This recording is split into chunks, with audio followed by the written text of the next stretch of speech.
Hey gang, just getting some stuff set up and then we will get started. I hope you guys are excited. I'm also gonna go get some water because I have a feeling I'm gonna be doing a lot of talking. So anyway, let's get ready.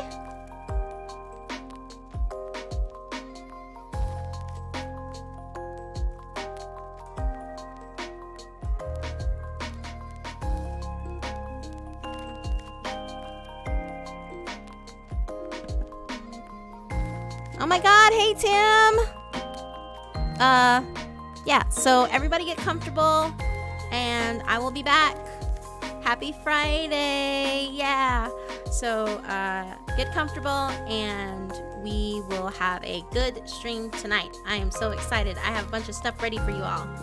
But yeah, I'm gonna get water. So, I'll be right back. In the meantime, just, you know, chill, talk amongst yourselves, chat, all that good stuff, and I'll be right back.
Yo, I am back. Hey, Vidif. Hey, guys. Hey, how's everybody going? I got water. I got hard seltzer. Let's fucking go. Real quick, though. Let's do a little bit of chatsies. See how everybody's doing. Let's see if I remember how to do this shit. And... Alright. Good. We're good to go. Hey, how's it going? Aww. Tim, I hope you guys are feeling better. COVID fucking sucks. Like, let me tell ya. It is the worst. I've had it twice, and it's just not fun. Not a fun time. Before I open up the water, I'm gonna open up this hard seltzer and see if I'm gonna regret my life decisions here momentarily. It smells good.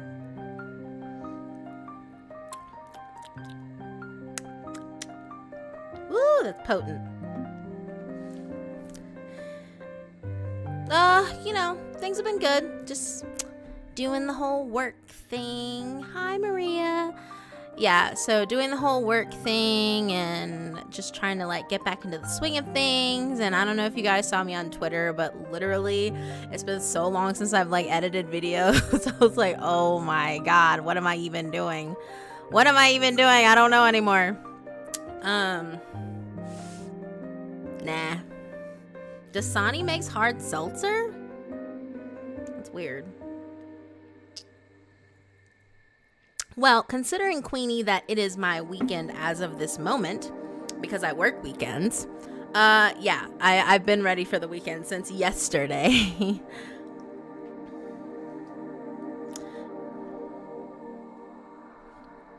Hey, Gio. So, yeah, Tommy and we were watching some anime earlier today. Been watching Summertime Render.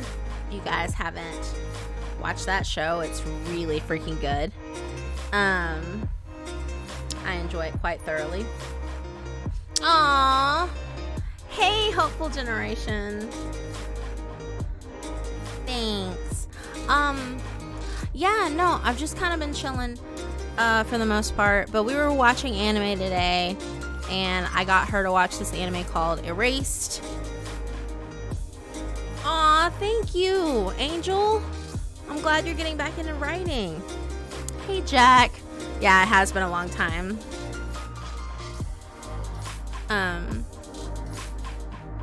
It has been a while.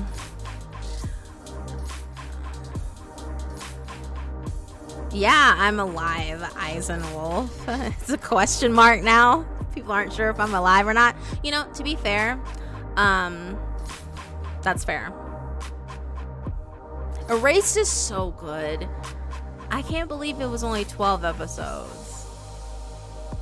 Aw, thank you, Team and Tea Addict.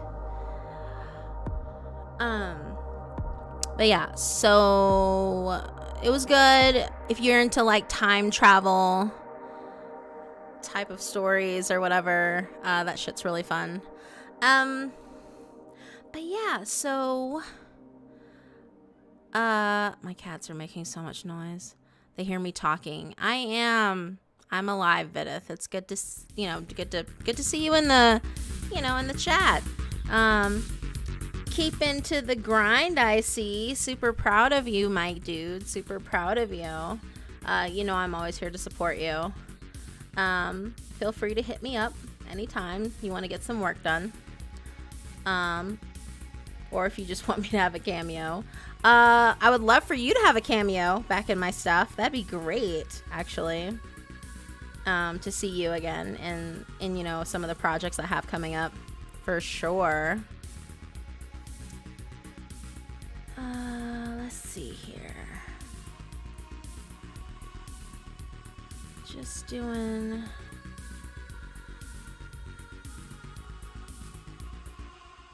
scrolling through some notifications real quick, and then we will jump into this.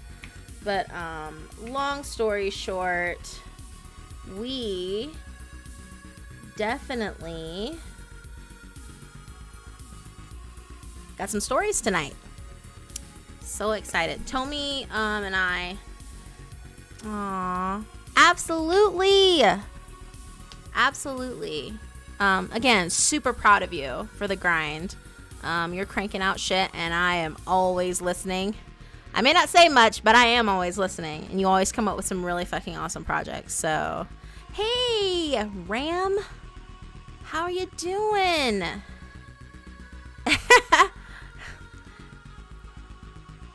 I'm thinking so. I think I am going to stream regularly on Fridays from now on. Since Fridays are my days off, I think that's what I'm going to do, is I'm going to stream pretty regularly on Friday. Oh, yeah, I know it's been a while. I did some stuff last week. Feel free to play catch up. With the last stream that I did last week. But yeah, I think I'm going to do this every Friday because I don't have any commitments on Fridays until 10 p.m. But because I do D&D on Friday with some friends of mine. But I don't have any commitments until 10 p.m. my time. So I think on the days that I know I have to stream, or on days that I know I have D&D, I'll probably start streaming at 7 o'clock versus at 8 o'clock. I just pushed it a little later today because I knew I didn't have any commitments at 10 o'clock tonight. And I wanted to give people time to like get home and unwind and eat dinner, or people at work, they're settled into their work or whatever. And then for the crew that is overseas, they may or may not still be awake at this time. I'm not 100% sure. I know, Paz. Aw. Hey, Lone Wolf. Glad to see you. I do freelance work here and there. I kind of took some downtime, like I said, to just kind of recollect myself and deal with some mental health issues. It's fun. D&D's a lot of fun. But yeah, I took some downtime for some mental health issues. And so yeah, I do freelance work here and there. I haven't auditioned regularly in a while, but I might. I don't know.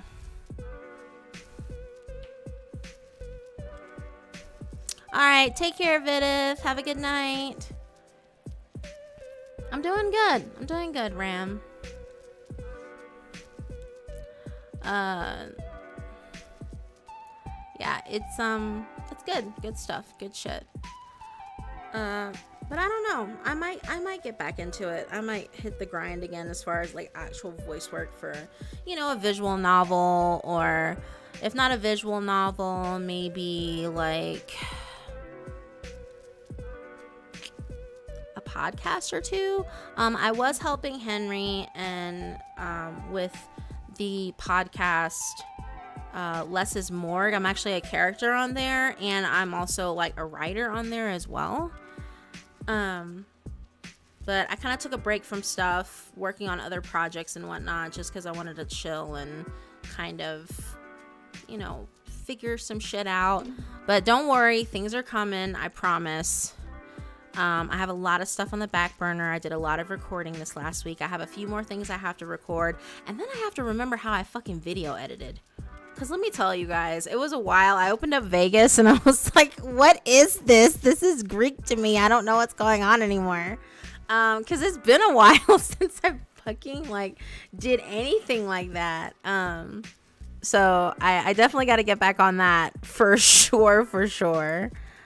Oh, Toa Higurashi, thank you for becoming a member. So happy to have you. Hey, Horror Realm. Yes, I am around. I'm still around. Like I said, I need to take a break. All right, Rioma, go get your coffee. So excited. Yeah. Candle Cove was fun. Candle Cove was a very interesting set of stories, let me tell you. Because there was another story part of that called the gun game that was also part of the Candle Cove story series. Super fucking weird. Hell yeah. Get that writing done. And when it's done and published, let me know so I can buy a fucking copy, dude. I've been doing writing too. I took a little break from writing just because I was creatively just stumped and just kind of out of it for a little bit. I'm glad you're doing better, Cranky. I'm glad you're doing better. 11:57 p.m. Hell yeah, Fatal, send me an email. I would totally love to be a part of that. I love horror animations. For sure. And I'll be happy to feature you guys on my channel at any time.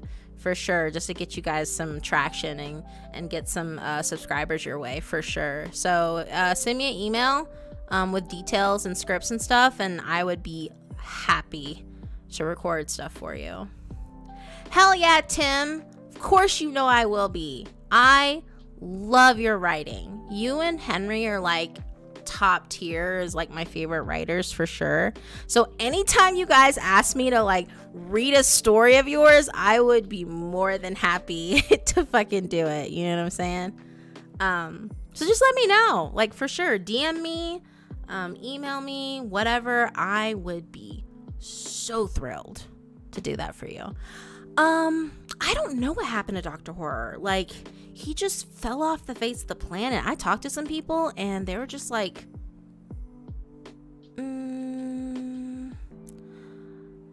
don't know.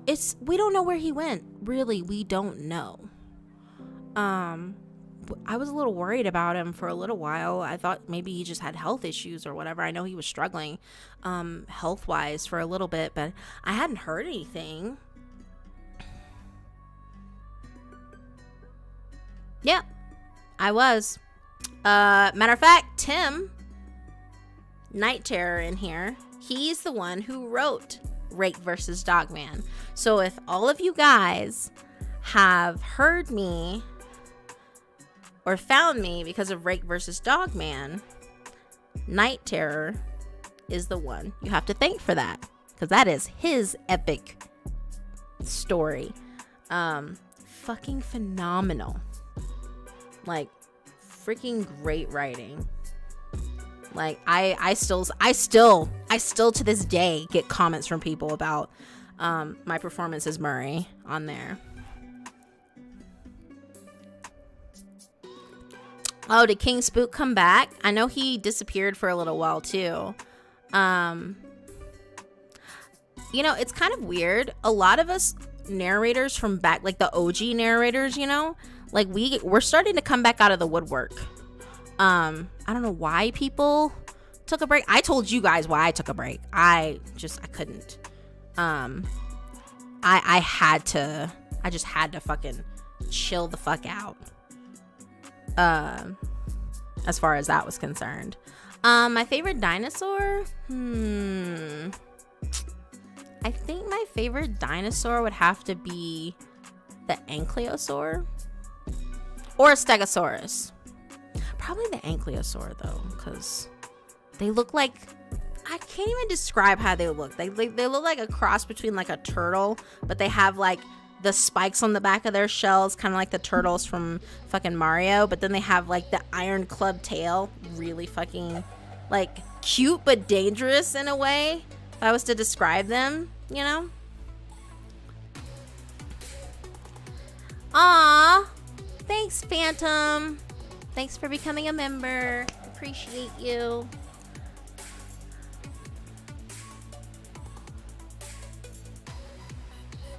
Okay, here we go.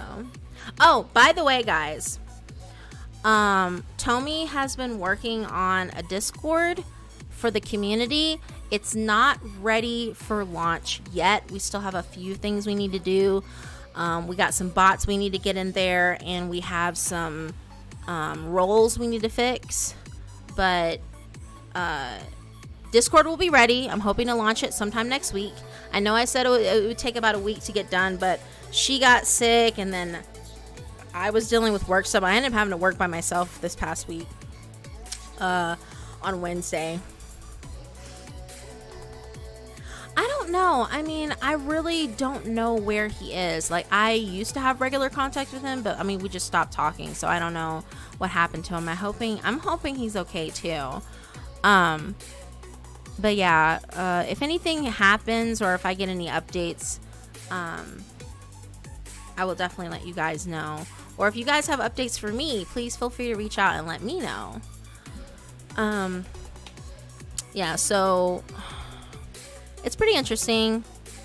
But anyway, so I'm excited to just get back into the groove of things.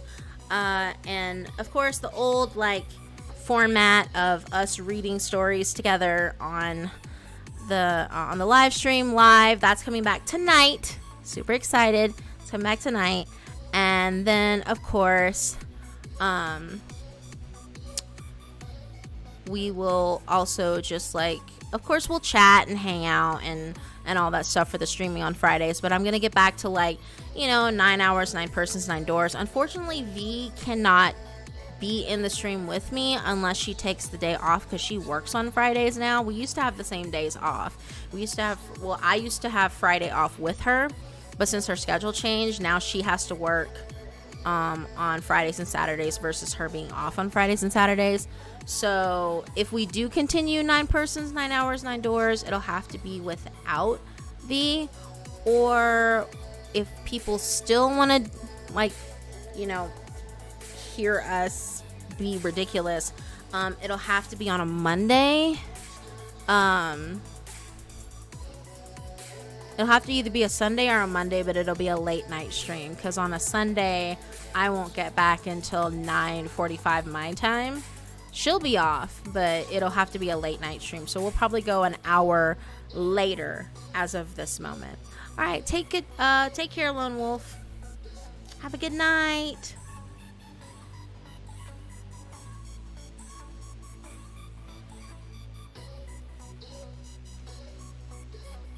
Oh my God.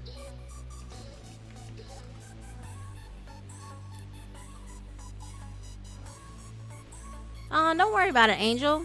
We're just kind of chilling, hang out. We're just chatting and, you know, shooting the shit, all that good stuff. Typical things that I do before we actually start the official bonfire. Let's see.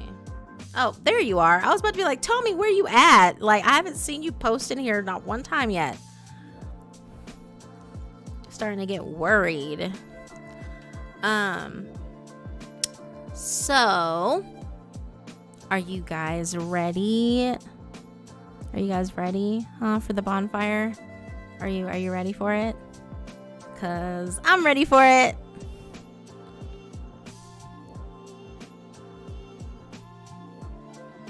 Let me see here. YouTube betrayed me.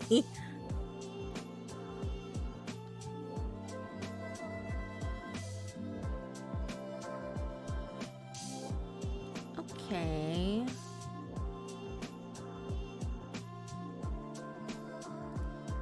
We'll start with this one.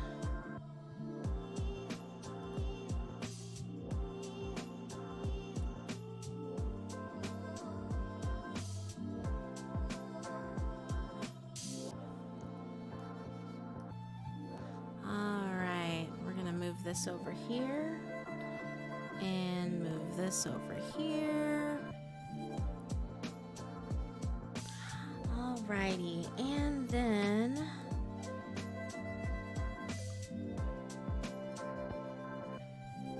we're gonna do a little transition here.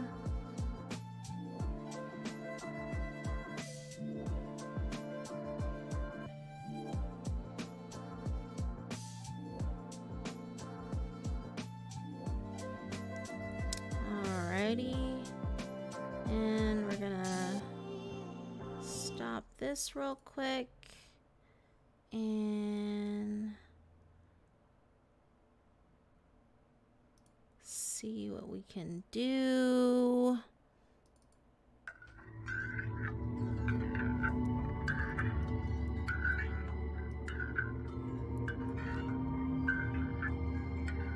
Okay, we're gonna have this on shuffle. And move this along. All right.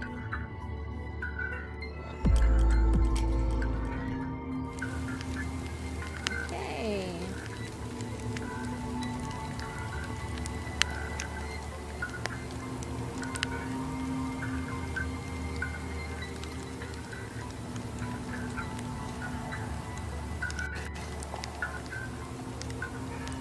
All right.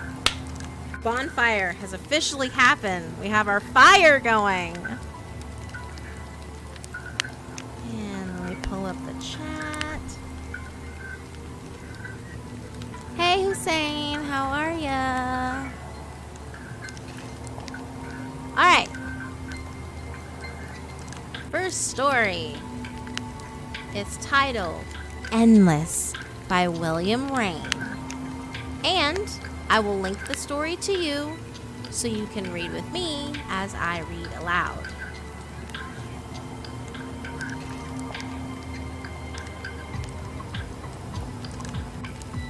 All right.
Okay, here we go.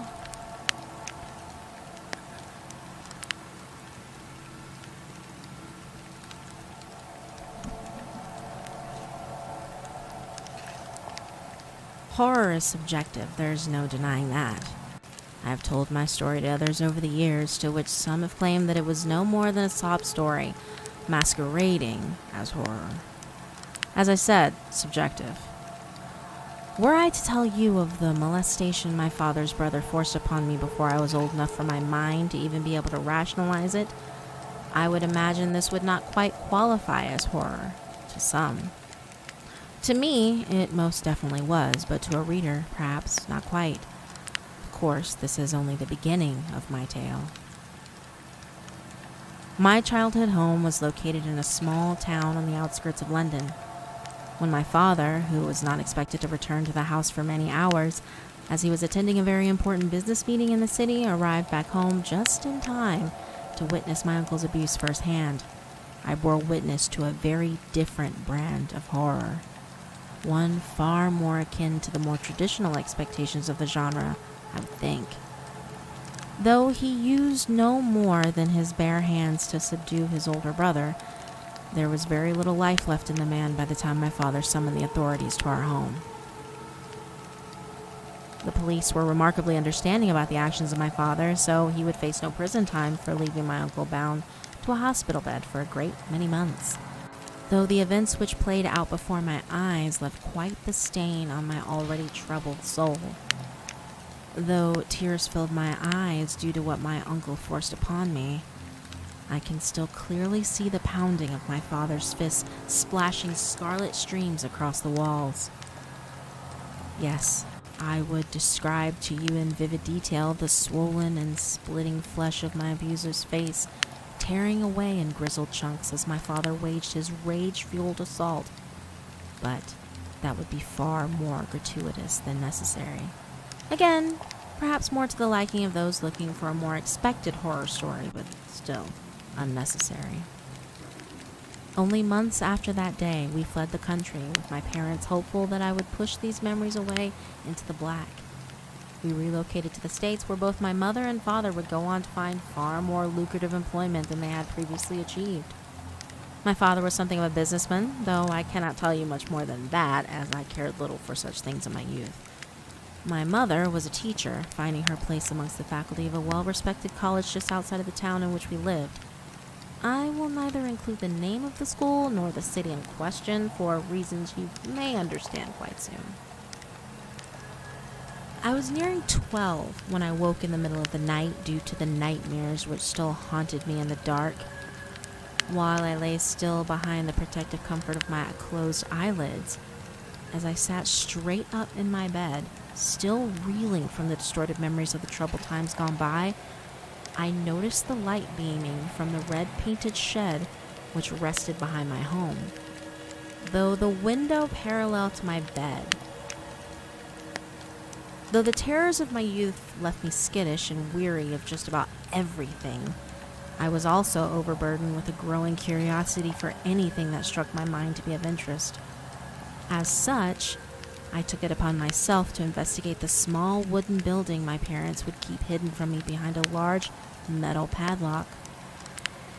I crept down the stairs in hopes of not alerting my guardians to my late-night curiosities. I slowly flipped the locks of the back door before gently turning the knob to grant me entry to the outside world. As I drew closer to the shed, I heard sounds both familiar and foreign to me, along with almost unnaturally muffled voices. The dark curtains covering the windows allowed me no way of seeing through, only the light which shone from behind and around them.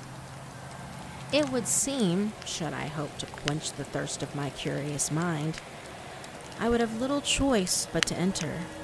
The lock had been removed from the clasp which splayed open beside the door, leading me to believe it had either been left this way by my parents or by someone forcing their way into the wooden building.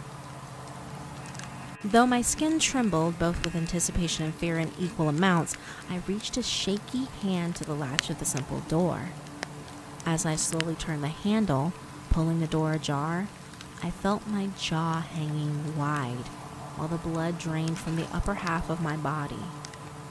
The young woman, whom I had never before laid eyes on, was strapped to a long table, with her right arm and both thighs bound by thick, leather straps.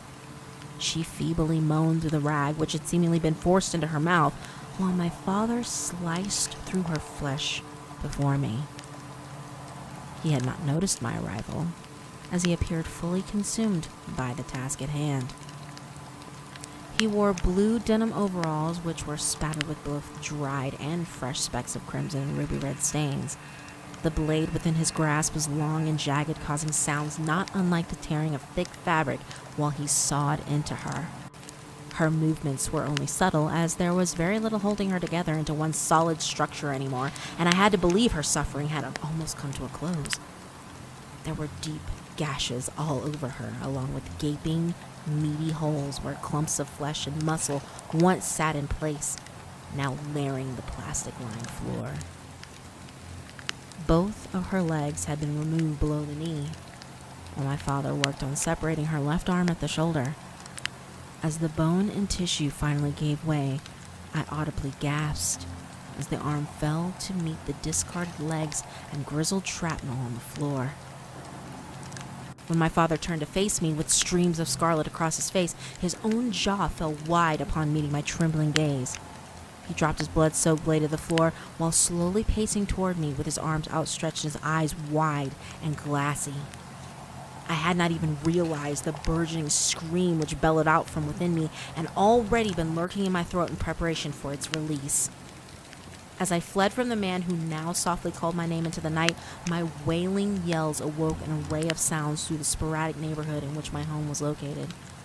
Though the other houses were many yards apart from one another, some of their inhabitants creaked open their doors as I ran, flailing through the chilling night air. My father, still in pursuit and still clothed in his blood-stained garments, came to a halt as an elderly man wrapped his arms around me, lifting me from the center line of the two-lane road which ran between the scattered buildings. My father stopped in place, gazing into the eyes of the man who held me, guarding me against the one he believed sought to bring me harm. The hours that followed faded into a blur before me.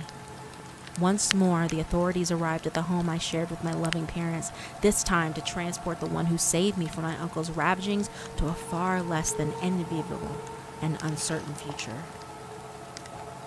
The investigation and subsequent trial which followed did not last very long, as my father took little time in confessing to all 17 of the lives he had taken, even those he had ended before our trip across the Atlantic. How many years he had been feeding his impulse this way, I cannot say. But it was a truly devastating revelation to my mother and me, along with many more who had grown to respect him over the years. Before his trial resulted in an impending death sentence, the denizens of the small city in which we had lived had already begun to wage a war fueled by fear and hatred against us. Though my father had proved to be quite the wretched individual, his more legal ventures over the years had left us a great deal of financial stability. This would enable us to make our way to another town, one far away from those who considered us to be as guilty as my father. As the years progressed, the word of my father's foul deeds reached our new home, garnering my mother and me another assault of hatred and mockery, ultimately leading to my witnessing yet another gruesome sight upon opening a door. The shotgun my mother used to end her life had left very little of her head intact, which was the very first thing that greeted me on my arrival back home after school ended that day, only weeks before my 15th birthday. I can't exactly say how long I stood there under the frame of that splayed open entryway. I was still in a daze while I reached for the phone to beckon one more visit from the authorities. Their interrogations lasted for hours, during which I was only vaguely coherent. I even found myself locked away in my own cell for a time, though mine was lined with padded walls as opposed to the metal bars which held my father in place, until the electricity would course through his body. I didn't find myself relocated to that dismal place at first, though. It wasn't until I made my efforts to put a permanent end to the memories which plagued me that I was bound in a buckled jacket and led to the place which would serve as my home for some years. While my mother had dramatically taken her life by blasting her head into little more than scattered fragments of bloodied skull, I merely sliced through the veins which lay beneath the flesh of my wrists. I vividly remember fading away into the black before I found my eyelids springing back open with my body strapped to the rolling gurney. For some years, I remained in that room before I was considered fit to live among the free. My time spent there allowed me the opportunity to mend my weary mind and troubled thoughts to a point, though I cannot claim I am not still haunted by the events which put my childhood to rest. I can honestly say that the doctors who treated me during my stay in the secluded facility did manage to break me free from the protective shell I had forged around myself, though I may not have been as mentally sound as I led them to believe.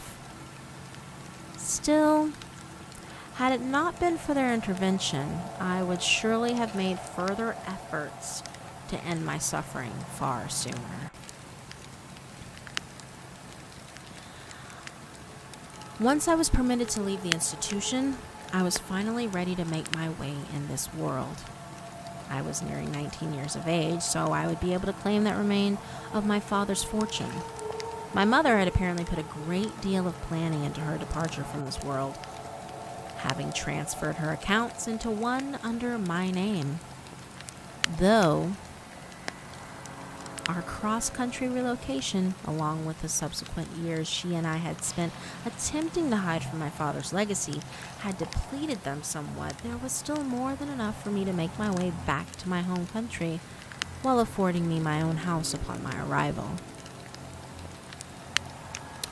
Though I was unsure if the tales of my father's nefarious actions would follow me back to the town I was born into, I made sure to legally change my name in hopes of avoiding any association with the man. Given the fact that I was unsure of exactly when my father had begun feeding his impulses, I did not wish to carry his surname back to a place it may be all too familiar. Though life progressed far less chaotically than my childhood years had, I cannot claim that I was particularly content. Yes, I was still financially stable, but I could not quite find my place in this world. Now, I have little doubt that any of you who may still be reading these words would consider anything I've shared to be especially horrific. Yes, I have witnessed more than my share of mangled husks of human flesh and bone, far more so than the average person, I would think, but does this qualify my tale to be one of horrors? Perhaps not. We all have our share of demons lurking in the dark corners of our rooms and homes. We have all experienced troubling times, during which we could never conceive of a world in which we did not suffer. I'm sure there are many who have witnessed far more horrendous sights than those I have described through this handful of paragraphs, and I do not doubt that there are far greater threats hiding away just to the side of where we are looking. Still, my story has not come to a close just yet. As the years continued to trickle by, I found myself growing more and more devoid of emotion. My mornings would each share a similar battle during which I would consider whether or not it would be worth my time to break free from my warm bed, to face the outside world once more. Though I would inevitably emerge from that safety of my blankets, I lacked the drive to do anything productive with my time. I'd considered seeking employment, though I had little in the way of skills or experience to garner much interest from prospective employers. After weeks turned into months, I began to find my old friend despair wrapping its tendrils around me once more. My second effort to end my suffering was far less dramatic than my first, involving little more than a bottle of pills I purchased from a stranger who beckoned to me from a street corner one rainy evening. Within only minutes of my ingesting the 20 or so little green pills, my head felt almost blissfully loopy and light. Moments later, I felt my body droop, growing weaker and more disconnected from my brain by the second. I can't speak to how much time passed before the world spun around me, causing me to feel almost weightless as my senses were consumed by the black once more. For that brief moment, as I careened into glorious darkness, I felt freer and filled with glee than I had ever known. As with all of the fleeting moments of joy my life had shown me, this too was to be short-lived. When my eyes blinked back to awareness, I lay still on my comfortable bed, momentarily confused by the events which led me there. Though I fully recalled my purchase of the bottle of little green pills, I could find absolutely no evidence they had ever existed. I patrolled the area at which I had been beckoned by the stranger to find as little trace of him as the bottle, which I knew to have fallen from my fingertips as the life drained out of me. Could this series of events have been no more than a manifestation from my subconscious mind while I slept, perhaps to convince me that this was not the answer to what ails me? I could find no other rationalization, leaving me little choice but to continue plundering through the daily life I'd grown to detest. It would be the following year before I came to face my inevitable end for a third time. Though it would not be delivered by my own hands, but by a large SUV that careened through the sidewalk I was making my way across. I was not alone as I traversed the busy streets of London that day, accompanied by many strangers across the striped lines dividing the traffic on either side. I have quite a remarkable memory. I will not use such words as photographic or eidetic or anything so grandiose, but I can recall many things in vivid detail. I can still feel the sensation of my skull cracking across the windshield of the tall, blue-colored vehicle. When I close my eyes, I can still see the attractive blonde woman falling lifeless next to where I lay bleeding on the concrete ground. When I awakened the following day, once more under my warm comforter, I had no doubt this most recent passing from this world was no simple dream. As I lay there dwelling on the troubling life which I desperately craved a release from, I could not help but wonder if I was somehow immune to the powers of death himself. Since I had not fulfilled much schooling through the chaotic events which plagued my youth, perhaps I had not gained enough learned experience on why this was such a preposterous concept to consider. It was that very internal argument that inspired me to seek out further education. Though my father's nest egg still provided anything I may need, I had to consider that this would not carry me much further in life. Should I continue to be unable to seek an end to my pain, I would have little choice but to continue living. My desire to endure life had not gained any momentum, regardless of freeing myself from the torment of my youth. But it would appear I had little choice in the matter. I enrolled myself in a wide array of classes to further my limited education, some of which I truly enjoyed. My studies finally provided me an escape from the misery I'd allowed to consume me for far too long while surrounding me with others, some of whom I would go on to befriend. Those early days were the most difficult, as I had barely interacted with anyone.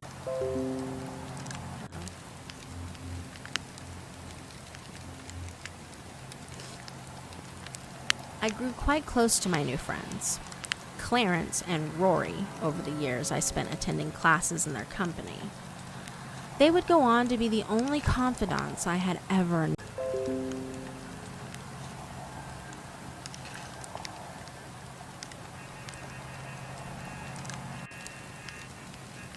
Rory was the older of us, and something of a philosopher in the way he thought and spoke, though we would often find ourselves chuckling at his more conspiracy-fueled theories of life, the universe, and everything. Clarence was something of a comedian, as well as the athletic one of our humble trio, but we all had common ground in the tragedies which lay our childhoods to rest. I will not reveal the events which still plague their troubled minds, as it is not my story to tell, though their respective histories did pave the groundwork for the bonds we formed. After our shared schooling ended, we went on to form a simple web design firm together. It was nothing especially profitable at first, but it allowed us a great deal of freedom and having no strict schedules to meet, depending on what our clients would require at the time. Of course, within a few years, we had forged quite a decent living through our ventures, and with my friends by my side, I finally looked forward to what tomorrow may hold. It was a feeling I had never before known, to no longer seek an end to my dreary existence, but to look upon the future with hope. When Eleanor walked through the door of our shared office space on that unusually warm September day, I found yet another reason to feel joy in a world I had not long since reluctantly chosen to join. She, too, had not been expecting to find love that day, only to commission our services to build her a website of her own budding venture. Of course, it took me some time and a great deal of encouragement from my friends to gather the courage to suggest we take things beyond a business relationship. This would also not take place until the said business was behind us, as I would not overstep until the work had reached its end. I could waffle on for hours about her beautiful, beaming smile, twinkling deep brown eyes, glowing dark skin, and thick, wavy hair, but again, this is not necessary. The only thing of relevance is that I loved her. Perhaps from that very moment, the wind from the open doorway tousled her hair while she fought to control it, accompanied by a genuine giggle. Within 6 months, we married, and after another year, we were to be parents. We may indeed have rushed things just a bit, but we knew this was real. I had never imagined such happiness could exist in a world that left me begging for the sweet release of death in my youth. Of course, it's during those happier times when we find the ground crumbling beneath our feet. Now, I would imagine that whoever may still be reading along at this point may be questioning why a story claiming to be one of the horrors would waste so much time touching on the brief moments of happiness. In addition, I would think many of you may find your eyes rolling at what comes next. Yes, everything I have presented you with so far is not particularly difficult to believe, thus lending credence to the idea that this is no horror story. Perhaps this is the genre more defined by events that stretch the boundaries of what is real while blending them more with what cannot be.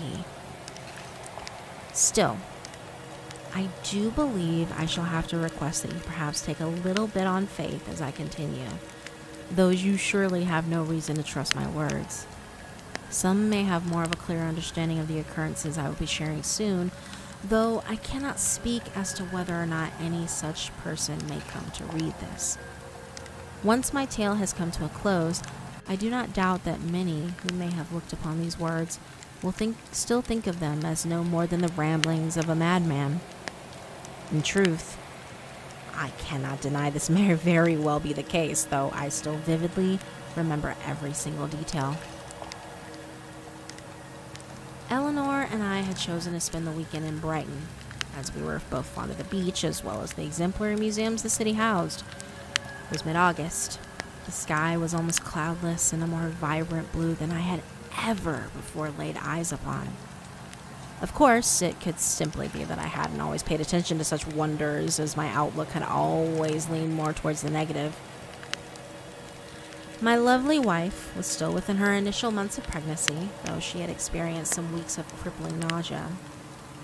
None of these ailments affected her beautiful glow as we sat upon the pebbled ground with the waves rushing across and between our toes. As we gazed upon one another, my heart still raced ever so slightly, while my stomach nervously tremored. Regardless of how used to her wonderful company I had grown, I still felt like little more than a stuttering schoolboy when I stared into her glinting eyes. Perhaps it was due to that very affliction that I was not distracted by the alarmed wails of those others who we shared the beachfront with at the time. It wasn't until my beautiful wife cut her glare upwards while allowing her jaw to droop over so slightly that I took note of the furious, rippling orange which had consumed the vibrant blue of the sky above. I watched in horror as Eleanor's gorgeous face contorted as the terror took hold of her. Within mere moments, the rampaging flame erupted through the sky, almost immediately consuming the buildings which lined the rear of the beach. I wrapped my arms around my love, pulling her deeper into the water in hopes of escaping the certainty of a swift demise, though my actions caused her far more suffering than if I had allowed her to turn to the same pillars of ash which stood in place of those others we had shared the beach with that day. I was forced to bear witness to the skin upon her face bubbling and splitting as the water around us came to a sudden boil. I looked on in horror as her flesh shrank away while she squealed out in a sound I will not soon forget, one filled with agonizing horror as the meaty tissue behind her skin quickly gave way to the reddened bone. I was only vaguely aware of my own body mimicking what I saw before me until my eyes swelled and burst from within their sockets. When I awakened in the same bed I had shared with my loving wife only days before that ill-fated trip, I was certain I had once again fallen victim to a vivid night terror during my slumber. Though the memories would not fade from behind my eyelids as any normal flight of fancy the world of dreams may present me with, it was certain to me these events could not have transpired as I looked upon the unscorched land beyond my window. It wasn't until the reality of what had truly occurred hit me that I felt myself spiraling into despair as I had so many times before. Puzzled by the fact that my beloved Eleanor did not lay beside me in our bed, I placed a call to the number I had committed to memory, as her name no longer greeted me from my list of contacts. The voice which spoke from the receiver was not that of my lovely wife, but of a man who was confused by my inquiry about the location of my love. After my assumption I had perhaps misdialed, I placed the call a second time to find the same individual on the other end. I quickly grew more frenzied while the panic overcame me. I fled from the home in which I knew myself to live with my wife. I sped to the office in time to meet my partners reporting for the day's workload. I practically interrogated the two, pleading with them to grant me any knowledge they may have of my wife's whereabouts, though there was no logical reason to assume they would have any answers to give. They were genuinely puzzled by my inquisition, as they assured me there was no such person, none that they had ever laid eyes on anyway. As my befuddlement grew, so did my rage. I scorned my friends for the only answers they had to give me before I sped away from the office towards the home of my in-laws. After they denied ever parenting a child, as well as having never laid eyes on me, I continued my descent into madness. Days turned to weeks as I plummeted further into despair, once more finding no desire to leave the comfort of the bed I once shared with another. I knew she was real. I ached so badly to wake from the nightmare my existence had again become. Eventually, after my filth and misery had forced me to break free from my self-induced cocoon, I made meager attempts to clean myself up before walking the streets of the city for hours to distract me from a broken heart. As my body grew weaker and my feet throbbed from the countless minutes which had trickled by since I began my aimless wandering, I finally gave in to the stabbing in my chest, dropping to my knees in the middle of the crowded sidewalk. I have no way of knowing how long I knelt on the rough concrete, wailing out from the sheer exhausting agony of losing the one thing which had finally given meaning to my miserable life, while begging the gods to grant me answers to why I could not be allowed to maintain this one simple thing, when I felt a hand wrap its weathered fingers around my shoulder. "What's the matter, kid?" I cut my moistened eyes up to meet those of the elderly man who looked down at me with concern etched into his face. "You wouldn't believe me if I told you," I replied, suddenly feeling shame for the spectacle I was making of myself amongst the denizens of the city. "How about you tell me anyway?" he said, holding his other hand out to assist me in getting back to my trembling feet. The genuine compassion he wore upon his face inspired me to take his hand in mine before we shared this burden of lifting me from the hardened ground beneath my feet. I staggered slightly as my head spun from the oxygen regulating my brain back to something of a default setting, but as I finally stood level with the man who had volunteered to listen to the story of what led me to that state, I couldn't help but feel a warmth grow within me once more. We walked together for a time, and though I would estimate the man to have likely reached his 8th decade of life on this earth, it was he who held on to me to prevent my still shivering extremities from allowing me to fall back to the concrete ground.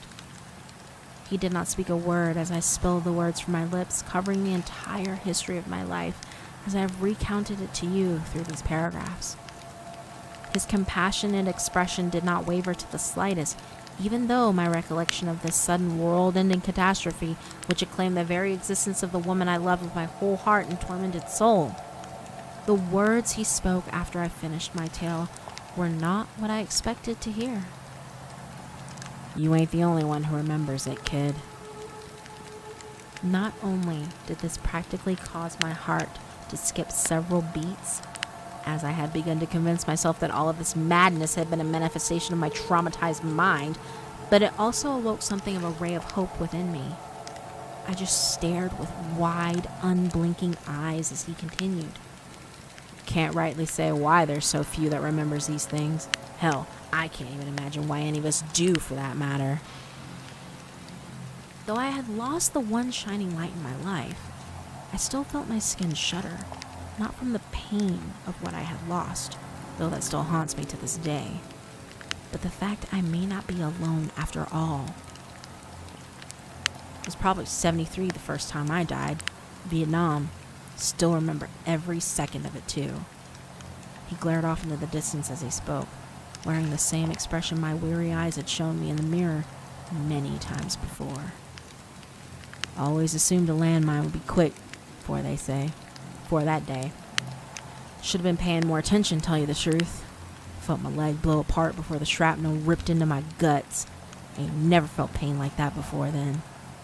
Soon as what was left of me hit the ground, lights went out. Maybe seconds later it was like someone just cut the switch back on." His eyes were wide while his lower lip quivered ever so slightly. He paused for a moment, both in speech and movement. He still had his hand on my back, so I stopped in place as he did. I suppose I was not yet ready to allow the warmth of his hand to separate from my still trembling back. It's almost difficult to explain the comfort that one simple thing brought me, as well as the kindred spirit whose company I shared. Of course, I was still in the war when I woke back up. Didn't nothing seem to change other than the fact that I wasn't dead no more. 2 more times I fell into the darkness before I finally shipped back to my home in Georgia. 1 bayonet to the chest and a grenade. Threw myself on to protect the ones I was with. Can't say which one took my Susie away from me, but it was like she'd never been born when I got back home. "You lost someone too?" I asked, feeling more shocked at this new revelation.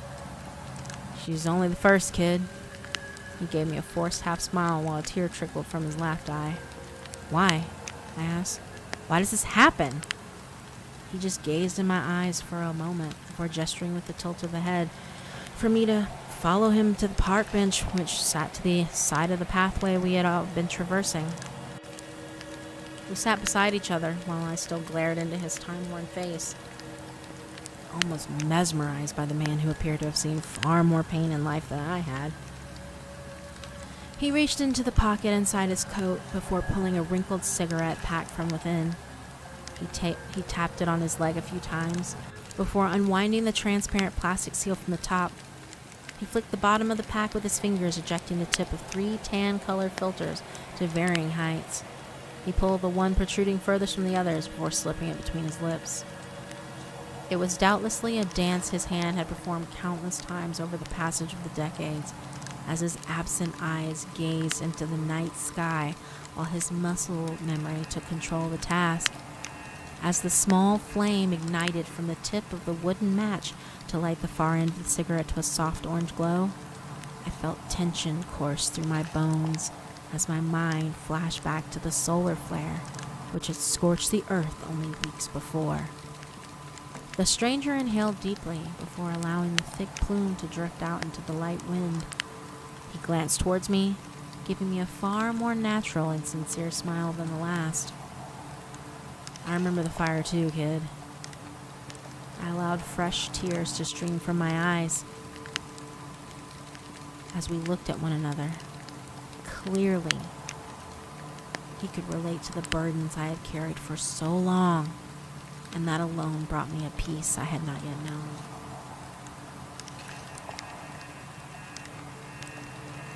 I suppose I got lucky this time. As soon as I saw the sky light up, I looked at my Bessie. Sure, this was gonna be the last time I saw her. Felt my whole body smile when I woke up next to her after the lights came back on. He wrapped his arms around me. I allowed him to pull me closer, to rest my weary head on his shoulder for a time. I'm so sorry yours wasn't here waiting for you, kid. Been there myself more times than I can rightly say. What is the point of existence if we can't hold on to what we love? I said, my voice quivering, while his jacket moistened from the steady flow of tears dripping from my cheek.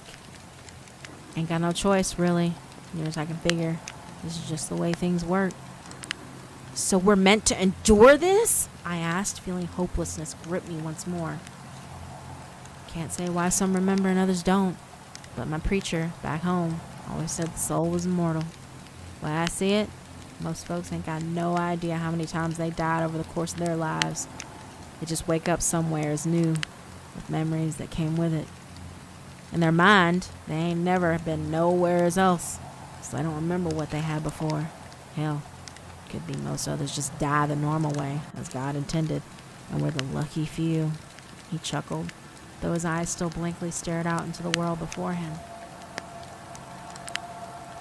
We sat in silence for a time, both of us reflecting on times gone by while others gazing into the uncertainty of what lies ahead. Though the logic behind his words did seem rational, if somewhat outlandish theory, I couldn't help but wonder about another aspect to this. Though it took me some time to figure out the best way to phrase my question. So, if our consciousness just transfers to another version of ourselves in a different reality, I asked, both curious and reluctant at the same time, do we just keep aging? I felt almost guilty laying this on his lap, as he was far more advanced in years than I, and I had no desire to inadvertently hurt his feelings by implying he was nearing the end of his journey, so to speak.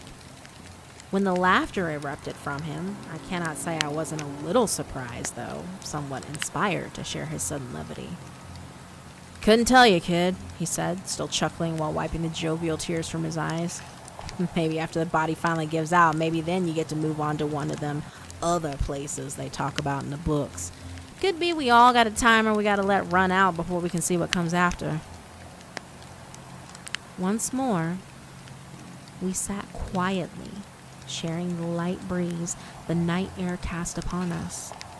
I can't even know how long we sat on that bench, just staring out across the world which was slowly falling to rest. As the lights from the buildings and homes went dark around us, the man clapped his hand on my leg. You better get going, kid. My Bessie gonna get herself in a fluster if I stay gone much longer. As he lifted himself to his feet, he gave a slight moan in conjunction with the popping and creaking of the bones in his legs and back.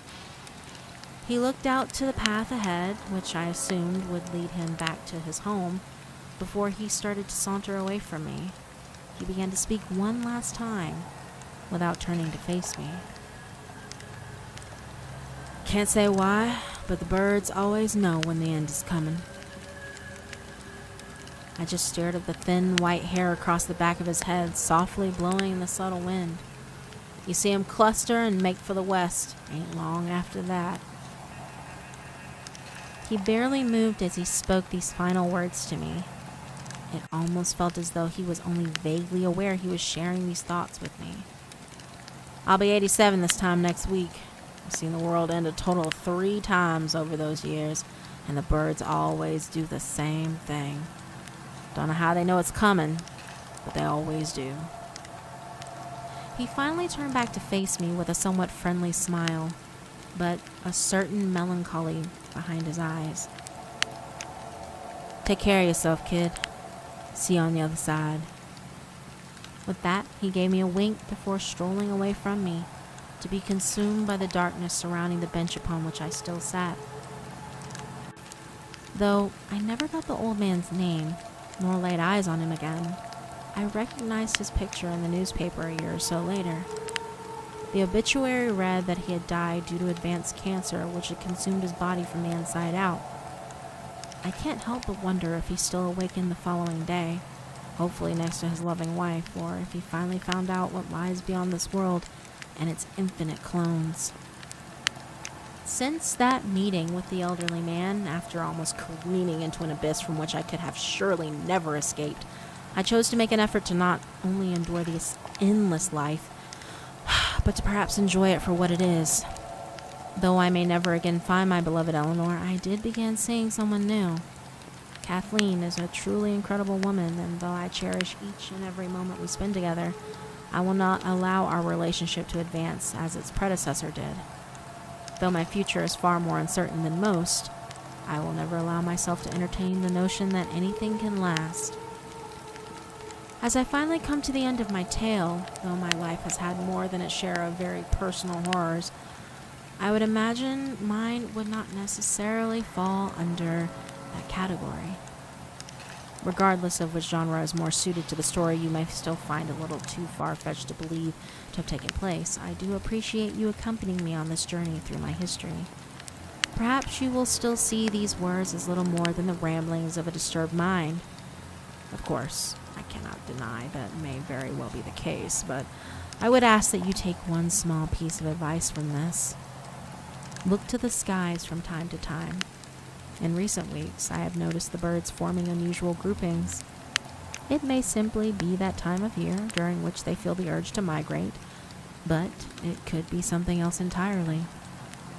Though there may be dark times ahead, fear not, my friends. Likely, you will not remember a thing.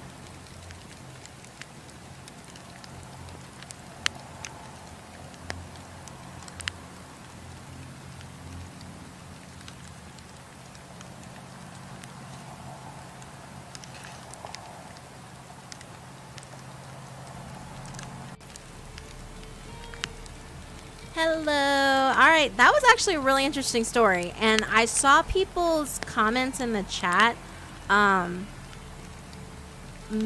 Malediction Wolf is right. I always, when I live stream, I cold read.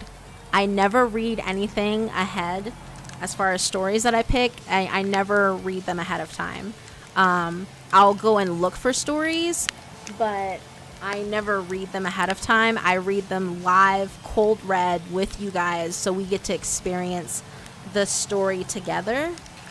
And we kind of get mind blown together. That generates the more genuine reactions from me as far as emotions and as far as feelings that you may feel yourself as I'm reading as the character. So yeah, I definitely I read these cold all the time.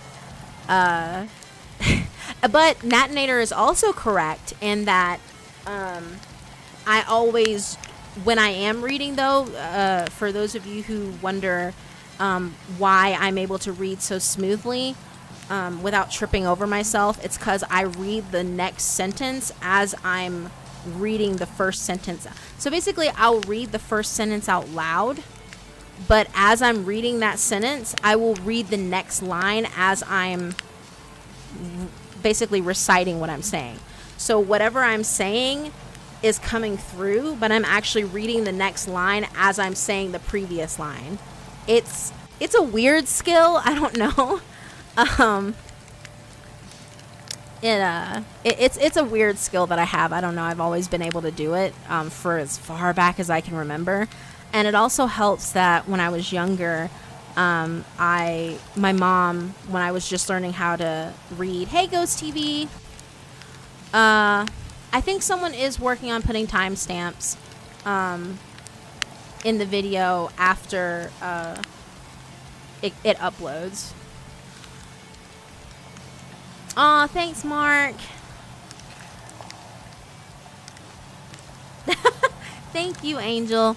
Yeah, so it also helps that when I was younger, my mom, when I first started learning how to read, both of my parents, I don't know if you guys remember me telling you this story before, but I used to be a latchkey kid.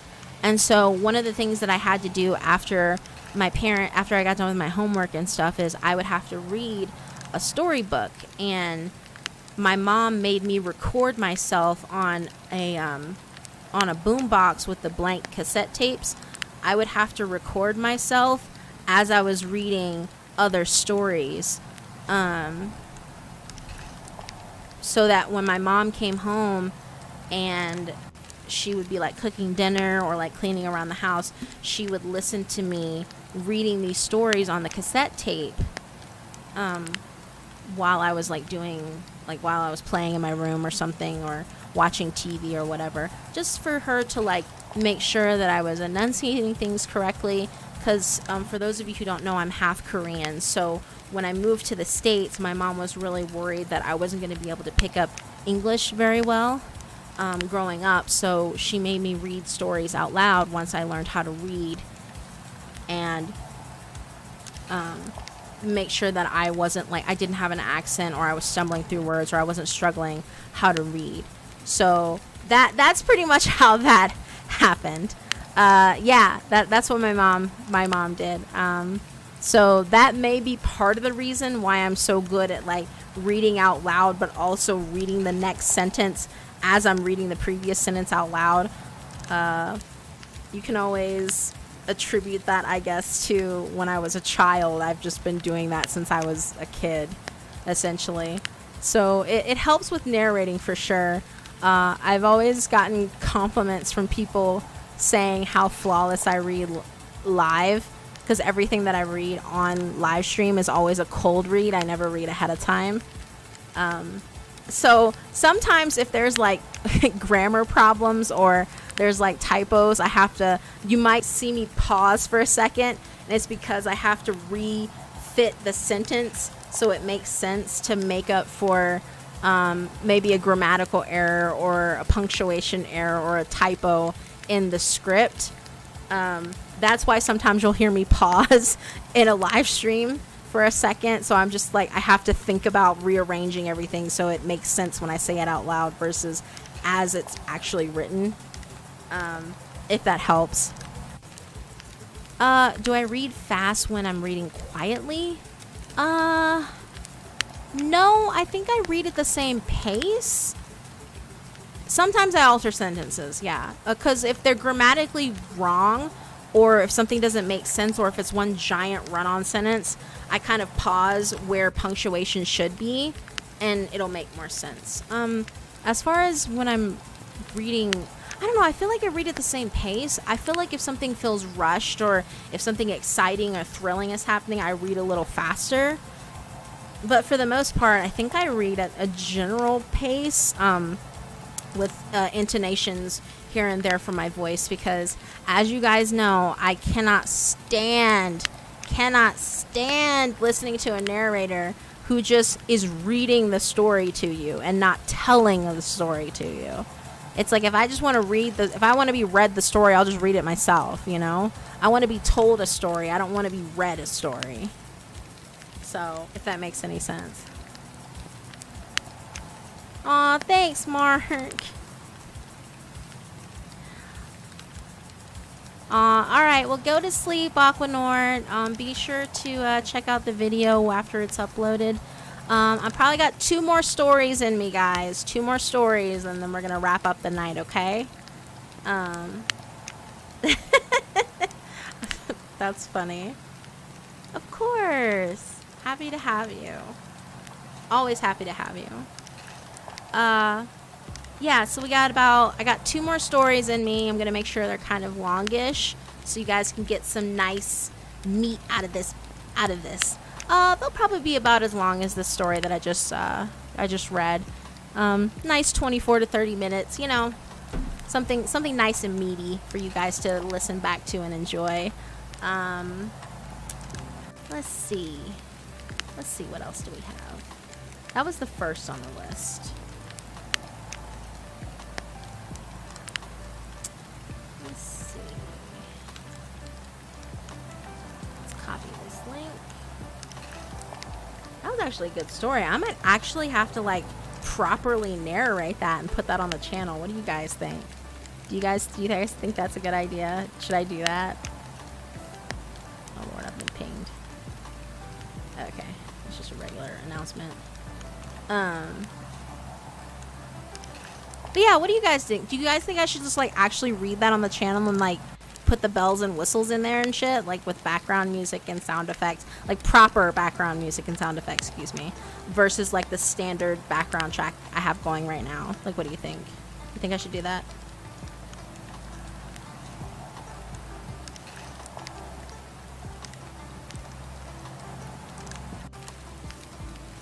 Aw, thanks.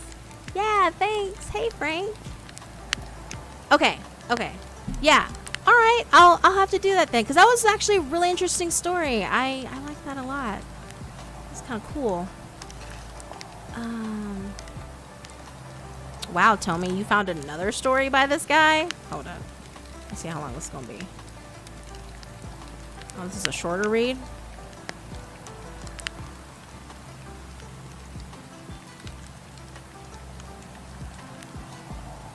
Okay, this one says it's reading time 17 minutes.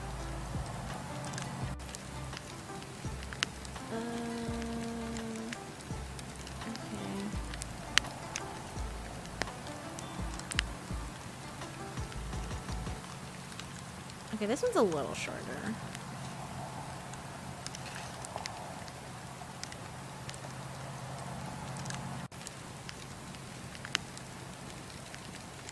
All right. Let's see. I got a... Ooh. Oh, this is a two-parter.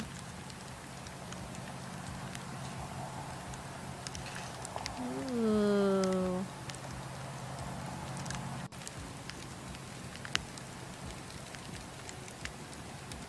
Should I do the two-parter one, guys, or should I find two standalone ones? What do you guys want to do? Because there's two-parters in here. I'll do whatever you guys want to do. I know! Listen, Tommy, I'm not complaining. I'm not complaining. Alright, Mark. Take care. Let's see. Let's see how long each part is. Now, these are estimated reading times, but you guys know how I am when I narrate. Okay, so the first part is 32 minutes. And, the second part... Oh, I didn't want to do that. No, stop that. Copy link. Oh my god. This one is... Okay, so the first part is 32 minutes and the second part is 24 minutes. So, and then there's also another... Well, honestly, the I Investigate Disturbing Cases, I think I might actually make that into a series. But I gotta contact the author before I put that on the channel, you know what I'm saying?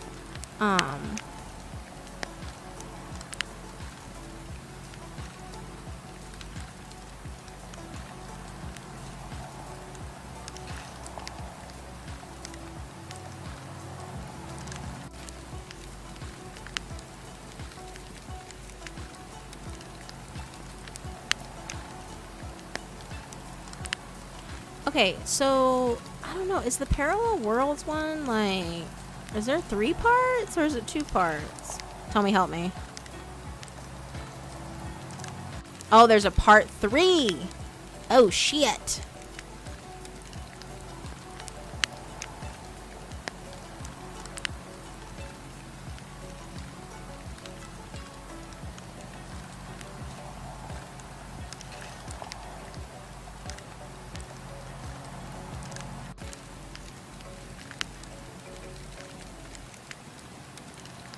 Okay. Alright, so apparently so the one that I thought was a 2-parter is actually a 3-parter. And then there's like 2 standalone stories that we could do. And then there's like the I Investigate Disturbing Cases, but that's like a whole series. So I think I might actually have to like email the person and get permission from them. You know what I'm saying? Hey, Frank. Good night, Mark.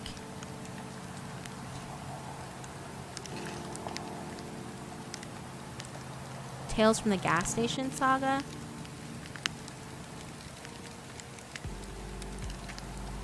Okay. There's also, okay, that's true. There's also for next time. Okay, so we'll save. I'm actually going to get in contact with this guy. The one for I've Traveled to Parallel Universes one. It's pretty interesting. He's like, the worlds I've seen are terrifying. So I'm like, ooh, what does this entail? I'm pretty stoked. So I'm going to email this guy and see if I can get in contact with him. For sure. I'm gonna send him a DM right now, actually. Hold up. Hang on, guys.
Okay.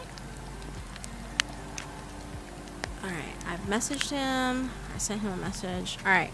So we're gonna do the 2 standalone stories in that case. So I will start with this one, which is pretty. The titles, honestly, the titles really are the ones that like stand out to me the most. I enjoy those kinds of stories. I lulled you to sleep. I'm so sorry, Queenie. Hey, Anika. Hey, better late than never, right? All right. So we're going to read this story next. It is called, If You're Armed and at the Glenmont Metro, Please Shoot Me. That's the name of the story. I am going to look up something, though, real quick. Just because I need to...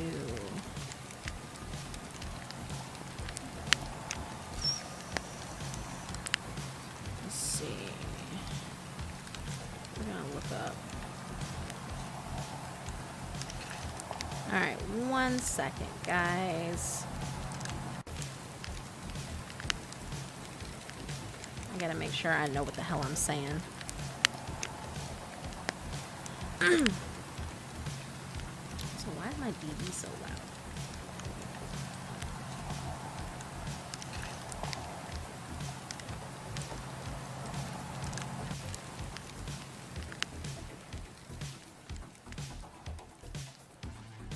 I'm gonna lower that down a little bit.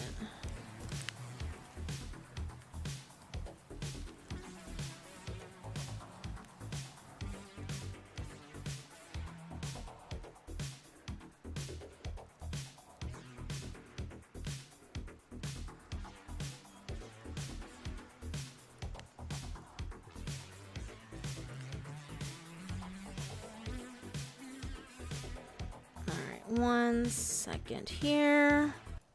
Gonna mute that real quick.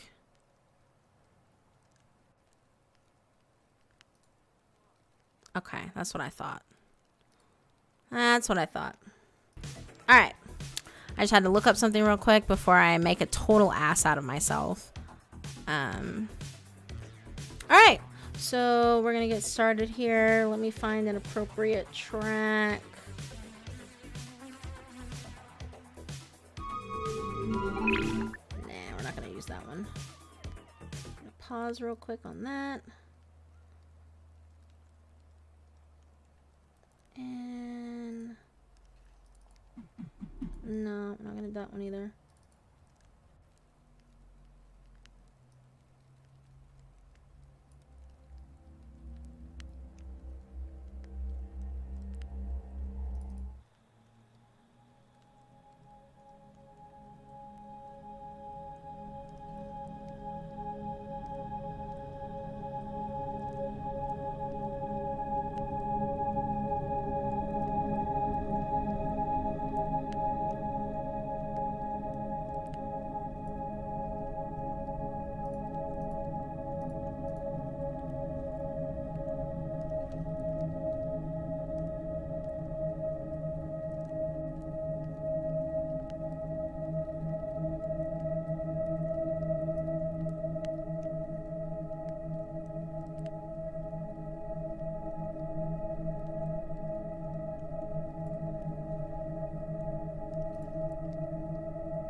If you're armed and at the Glenmont Metro, please shoot me.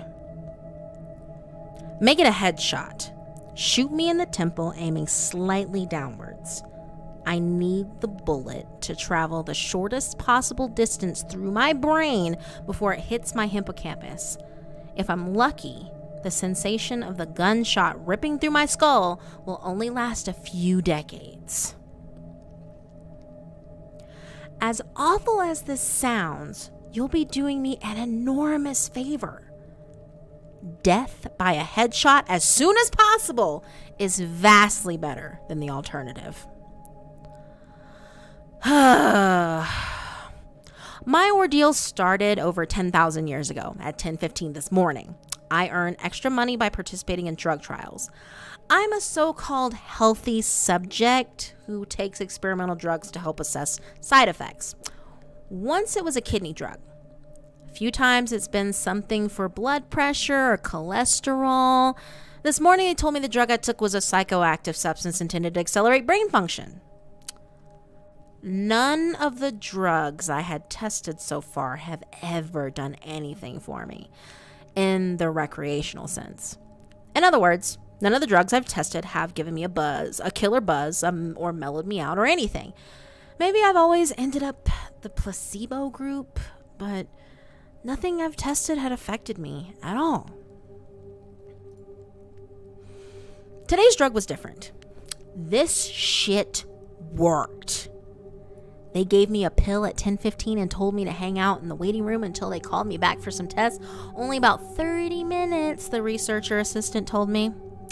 I flopped onto the waiting room couch and read a few articles from a copy of Psychology Today that was sitting on the coffee table. They hadn't called me back when I finished the Psychology Today, so I picked up a U.S. News and read it cover to cover. Then I read an old Scientific American. What was taking them so damn long? I sluggishly turned my head to look at the wall clock. It was only 10:23 a.m. I had read all 3 magazines in 8 minutes. I remember thinking this was going to be a long day. I was right. The waiting room had a little bookshelf with some used hardcovers on it. When I stood up to walk to the bookshelf, it felt like my legs barely worked. It's not that they were weak, they were just slow. It took a full minute just to stand up off the couch and another minute to take 2 steps to the bookcase. I scanned the old books on the shelf and picked out a copy of Moby Dick. My arms had the same problems as my legs. Just reaching 1 foot in front of me to grab the book took a long time. I actually got bored just waiting for my hand to reach the spine of the book. I slogged back to the couch and collapsed onto it in a slow motion fall that reminded me of the low gravity hops of astronauts on the moon. I opened Moby Dick slowly and began reading.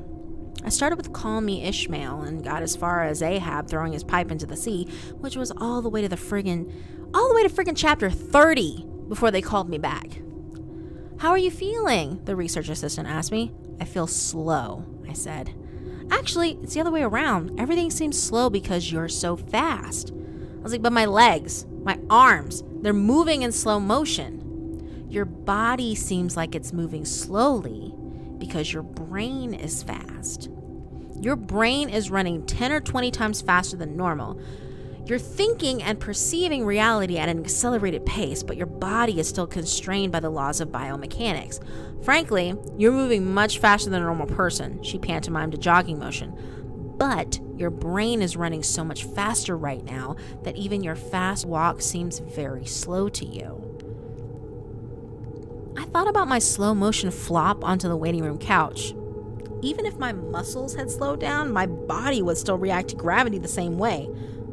But in the waiting room, I even fell in slow motion.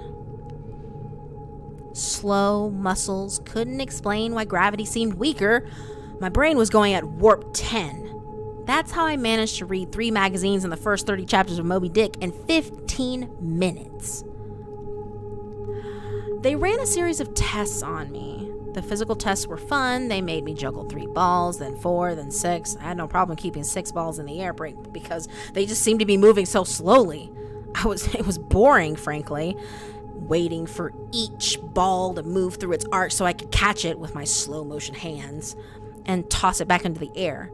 They threw Cheerios in the air and I caught them with chopsticks. They dropped a handful of coins and I counted the total value before they hit the ground. The cognitive tests were less fun, but very illuminating. Finish a 50-word word search, 3 seconds. Solve an intricate maze drawn onto a poster-sized paper, 2 seconds. View a slideshow projected at 10 images per second and answer detailed questions about what I saw. 95% correct. They told me I measured over 250 on the Knopf scale. Apparently, that's deep into the superhuman range of thinking speeds. Then they sent me home. It'll wear off in a few hours, they said, which will seem like days to you. Try to use the residual effects to get some work done, catch up on some work emails while you're still in high speed mode. The ride home was horrible. It was only 3 metro stops, and in real world time, it only took about 35 minutes. But in my drug accelerator hyper time, it felt like days. Just walking out of the medical research suite to the elevator seemed like it took an hour. I sprinted out of the office, willing my legs to push me faster, but the laws of biomechanics held me prisoner. As accelerated as my brain was, I couldn't do anything to make my legs work faster. The huge disconnect between my body and mind made it extremely difficult to judge how and when to slow down, turn, or rotate my body. I had basically turned into a giant slow-motion spaz. I misjudged my speed and rammed into the wall by the elevator button at a pretty good speed. Even though I could see the wall coming at me, I couldn't make my finger, outstretched to hit the elevator button, move away fast enough, and I jammed it against the wall. Hard. The pain was intense. If my brain had been running at regular speed, it probably only would have hurt for 30 seconds or so, but in my accelerated state, the intense pain seemed to last for half an hour. 45 minutes, maybe.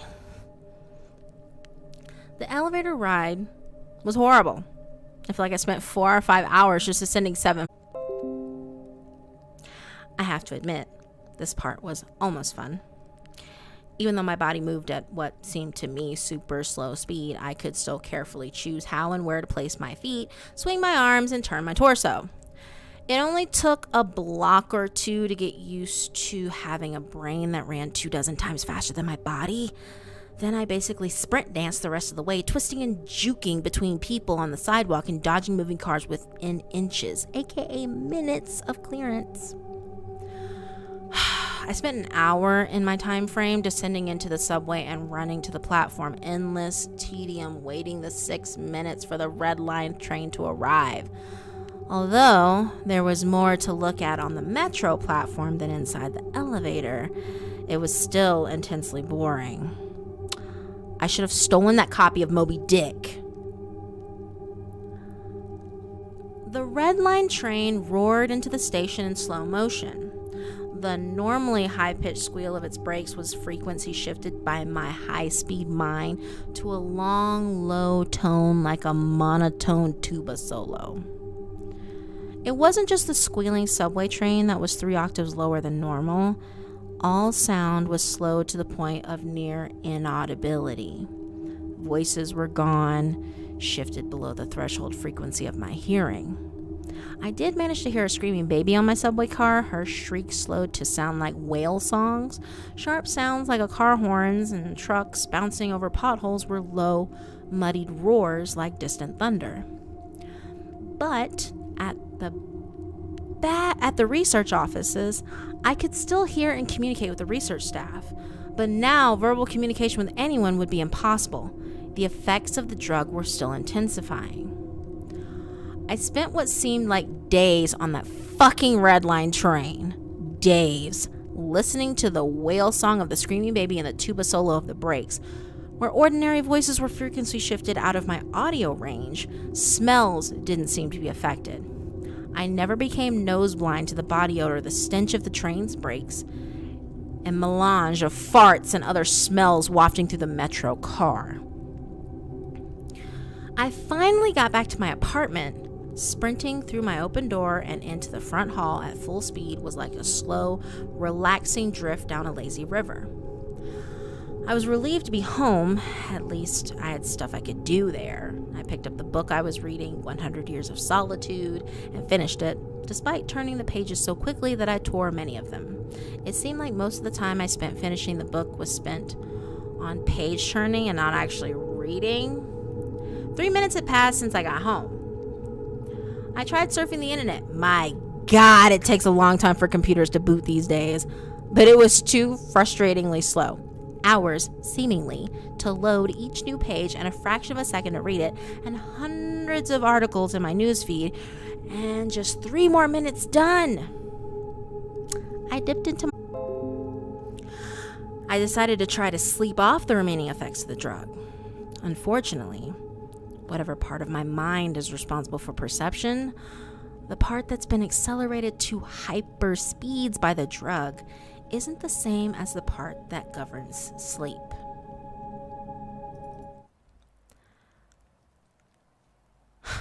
Despite being awake for what I perceived as days, my physical brain still thought it was 1:25 p.m. It was not ready for sleep. Nevertheless, I tried to sleep. I walked to my bedroom, a slow 45-minute drift through my apartment, and flung myself into bed, lazily falling like a feather onto the mattress. I closed my eyes and lay there for hours and hours. 10 minutes of reality time before giving up. Sleep would not come. I was facing what was going to feel like days or maybe even weeks of being trapped in a slow-motion prison. The sensation of the pill and the splash of water I used to swallow it sliding my throat was sickening. A lump that blocked my breathing, moving like a slug down my esophagus. I read a book, 10 minutes had passed, I read another, 18 minutes since I took the Ambien, I threw the book across the room in disgust at my situation. The book slowly pirouetted and spun through the air like a leaf blowing in a breeze. It hit the wall with a long, faint rumble, the only sound I had heard for what seemed like hours, then drifted to the floor like a flip-flop sinking in a swimming pool. The force of gravity hadn't changed since I took the pill. The laws of physics were the same. It was just my perception of time that had gone wackadoo. This meant I could use the speed things seemed to fall as a way of judging the effects of the drug. Based on how long it took the book to drift to the floor, I estimated the effects of the drug were still intensifying. I read a magazine. I turned on the television. I clearly saw each frame of video like I was watching a slideshow. Frustrated, I turned the television off. I read some more. The first 2 books of Churchill's A History of the English-Speaking Peoples. Not exactly a light read. Frankly, I hated it, but given the hours of tedium it would take to go get another book off my bookshelf, just sitting on the couch and reading Churchill was better. Or at least less worse. It had now been 35 minutes since I took the Ambien. I lay down on the couch and closed my eyes. Time passed. I inhaled. An hours-long process. Time passed. I exhaled for more hours. Sleep would not come. I needed a new plan. I decided to go back to the offices where they gave me the drug. Maybe they would have something that could counteract its effects, or at least something to knock me out until it wore off. I exited my apartment as fast as possible, taking hours in my time frame to do so. I didn't even bother locking the door. It would have taken too long. Down the stairs, faster than the elevator if you run, through the lobby, out the front door, and onto the street. These few things felt like a long day at the office. Sprinting down the street, dancing and weaving between pedestrians with what must have looked to them, superhuman dexterity, down the first flight of stairs at the metro, across the landing another hour, then onto the second flight of stairs. That's when the Ambien hit me. The Ambien didn't make me sleepy. Not at all. Instead, it must have had a severe cross-reaction with the experimental drug I took this morning. I was bounding down the second flight of stairs, moving in slow motion but still making perceptible progress. Then, wham! Everything stopped. The dull roar of the street and metro noise ceased, replaced by the most perfect silence I've ever experienced. My downwards motion seemed to completely freeze before the Ambien kicked in. My perception of time was maybe a few hundred times slower than real time. After the Ambien took effect, time moved thousands of times slower. Every second seemed like days to me. Even just moving my eyes to focus on a new point was like an impossibly slow scroll across my visual field. Over the course of the afternoon, I learned how to walk, run, and jump when my mind ran hundreds of times faster than my body. But with another 4 or 5 orders of magnitude of slowdown caused by the Ambien, body control was almost impossible. I fell on the stairs. Even though I was all but frozen in mid-step, controlling my muscles was impossible. I commanded my foot forwards for hours, then backwards for hours, more when it seemed like I would miss the next step. Hours attempting to adjust the angle of my ankle, then readjusting when it felt wrong. Now, despite these efforts, I rolled my ankle on the next step. The pain wasn't at all mitigated by the slowness. Hours of increasing strain on my bent ankle. The nerve signals that send pain into the brain must work differently than the nerves in my ear. Sonic energy was spread out over time, diluted until it was imperceptible. Pain floated in my brain, undiluted by the change in my perception of time. Hours and hours of increasing weight on my turned ankle turned into hours of increasing pain upon increasing pain. I pitched forwards, my high-speed mind completely unable to control my low-speed body, drifted downwards for days, managing to rotate my torso enough to keep my head from impacting the ground first. I eventually landed on my right shoulder. At first, the impact wasn't even noticeable. Then I felt a slight pressure in my shoulder as if it came in contact with the ground. The pressure grew, bringing increasing pain for hour upon hour. My shoulder finally gave out, popping out of its socket with an endless, sickening tug. I came to a stop days later, crumpled onto the ground, staring at the ceiling, the pain in my shoulder still screaming with the intensity of a fresh, violent injury. I had plenty of time to think during that fall. If every second seemed like days to me, then each minute of real-world time would be like years. Even if the drug cleared out of my system in the next 2 or 3 hours, this nightmare would seem to last centuries. By the time I hit the ground, I had a plan. I would somehow get to the platform and throw myself in front of a train. I twisted onto my hands and knees, days of my dislocated shoulder crying for relief. I misjudged my rotation and rolled onto my back. I tried again, collapsing onto my face as I tried to figure out how to control a body that moved slower than grass grew. Weeks of effort were finally rewarded with success. I stabilized on my hands and knees. If just getting on all fours was this difficult, I figured that walking or running was completely out of the question.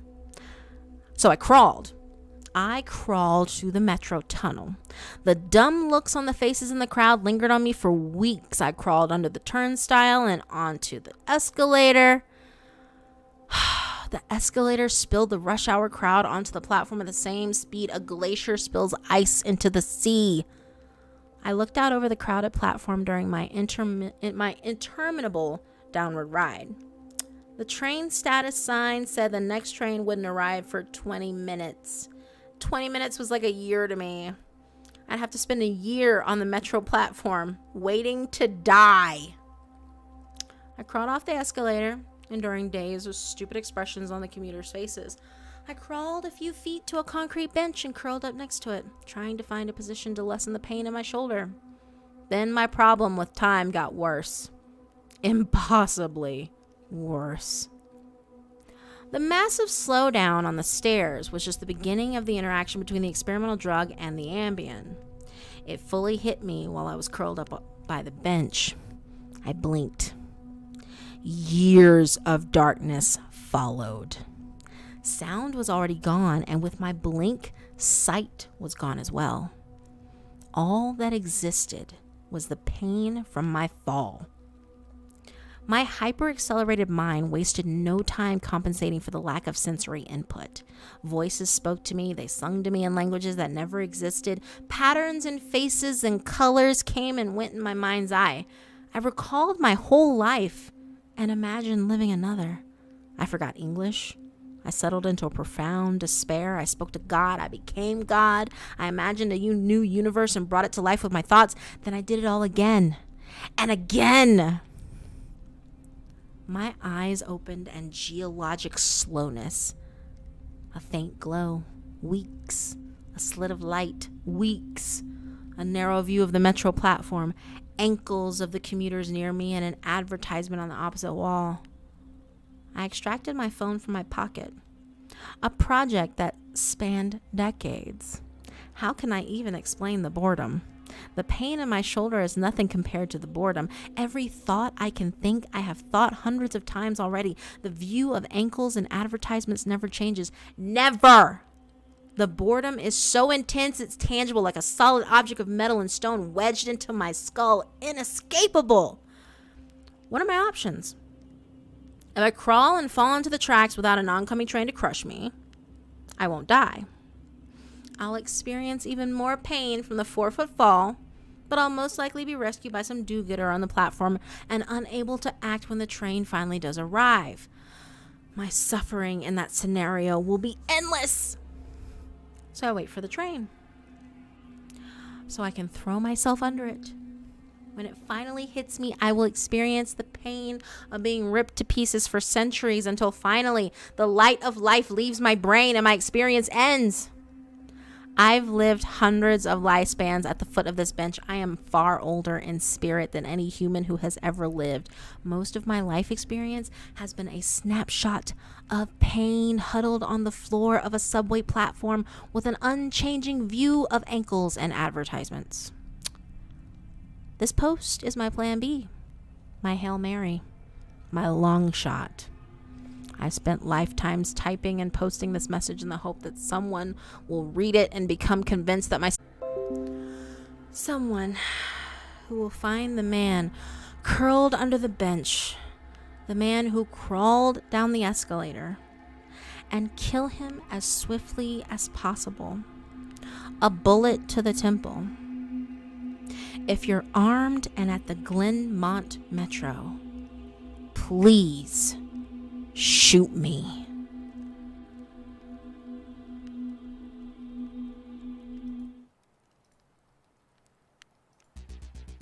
It's my freaking, so basically what's happening is my OBS is connecting and disconnecting, even though it should still be connected. It's weird. What I might do here in a second is I might pause the stream. Or I say pause. I might pause the stream and then reconnect it manually because OBS acts like it don't want to act right.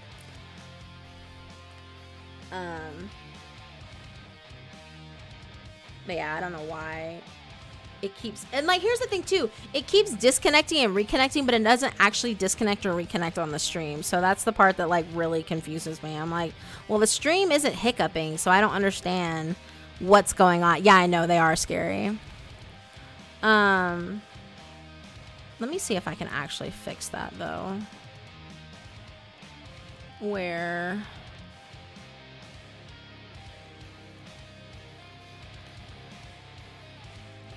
Alright, let's do this real quick. That should stop that for the time being. Yeah, I don't know why. It keeps saying that I've been disconnecting and reconnecting, but the thing is that it hasn't disconnected the stream and I haven't dropped any frames. So I don't know what Windows is talking about. I think it's just Windows is on crack. So I turned all the Windows notification sounds off. Normally this isn't an issue, but yeah. Also, yes, that story was horrifying. Can you imagine every second is a day and therefore every day is every minute is like a year? And then he basically closing his eyes matched with the Ambien. Closing his eyes matched with the Ambien. He basically was hundreds of years went by in the blink of an eye. Literally in the blink of an eye. That's really fucking crazy.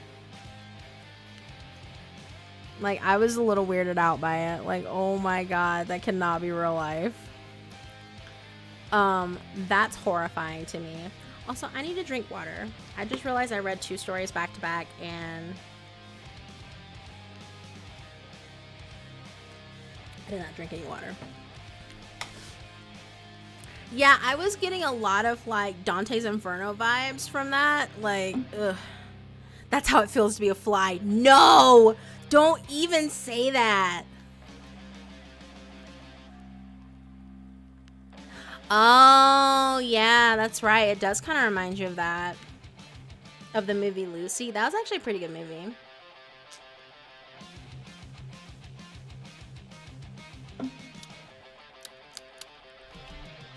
Dude, that's nuts though. Oh my god. I can't even imagine. I know, right? YouTube is getting scared. Yeah, it only ever happens when I'm like reading a story too. Like it just starts hiccuping in the middle of the story and I'm like, what the fuck? YouTube, get it together, please.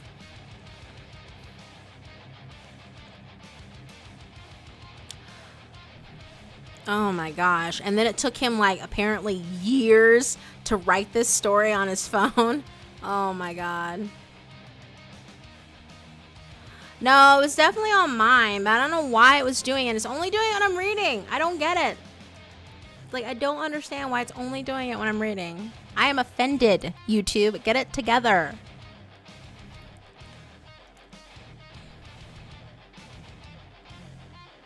Let's see.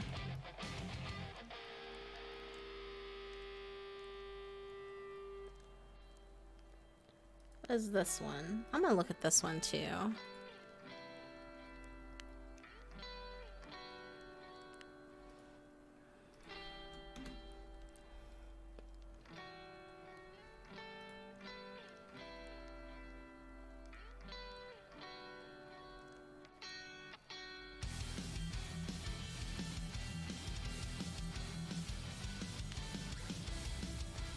Let's see.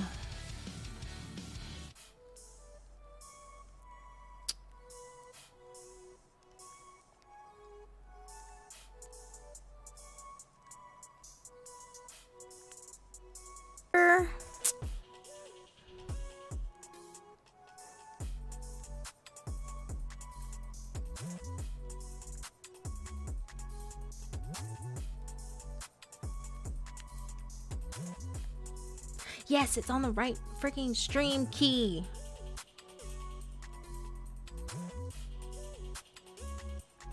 If it wasn't on the right stream key, YouTube, you wouldn't be letting me stream in the first place. My God.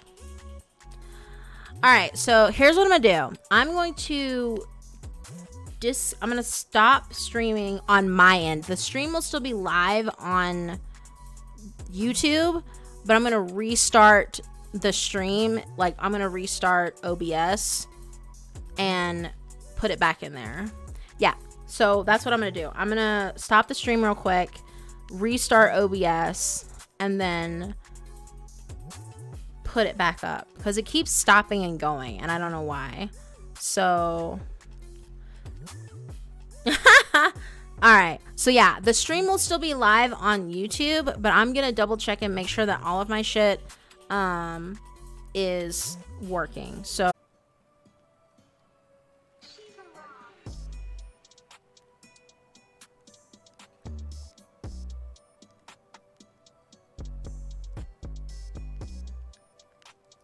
okay, is it back, guys? I literally stopped it, closed OBS, opened it up again, and then picked up where we left off. Okay. Awesome.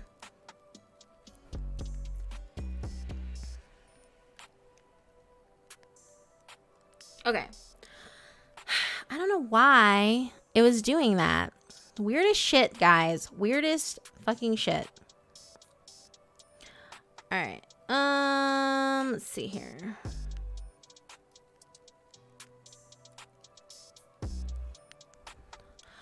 Okay.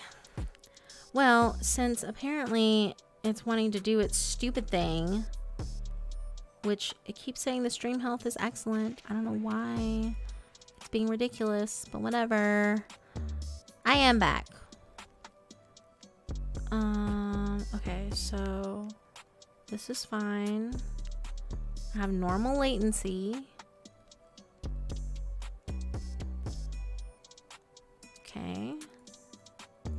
Everything's fine. Everything's fine.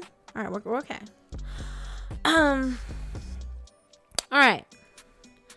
So we got one more story, and we will call it a night. We'll call it a night.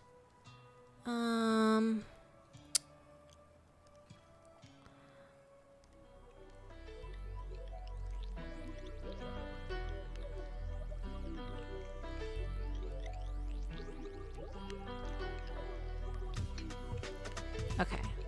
All right. So this will be the last story for the night. It says 9 minutes to read, which means it's gonna be about 12 to 15 minutes for us. No big deal. We got this. We got this. It's fine.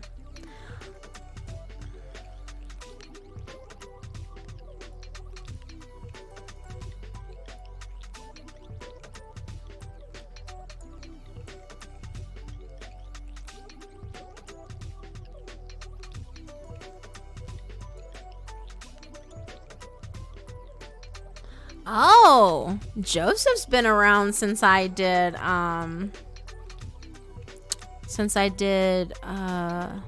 was it Grayson's testimony? Yeah.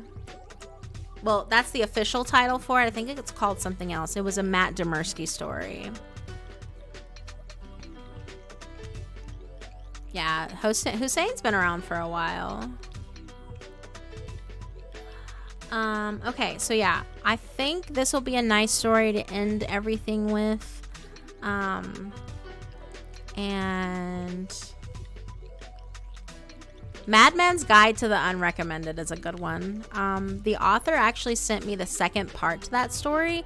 I just haven't gotten around to reading it yet. But I did get permission to read part 2 of that one.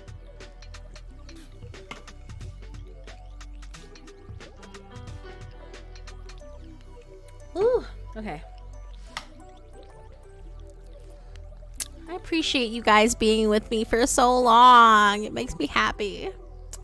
All right. So we're going to knock this out. We got one more story. And then we're going to call it a night. It was a good bonfire, I think. But yeah. So the last story we're going to read is called Stick to the Road. And I will give you guys the link.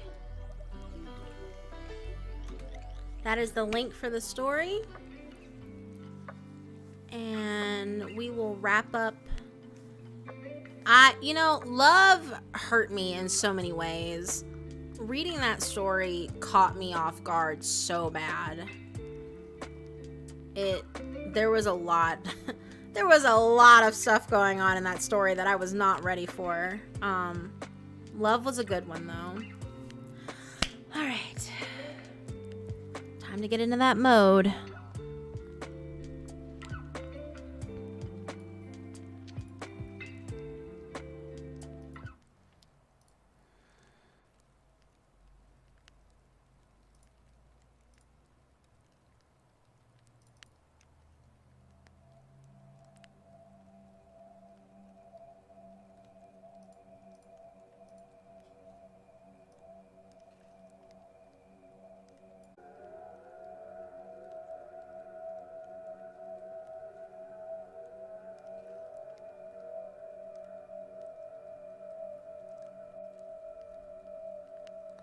Oh, Jesus.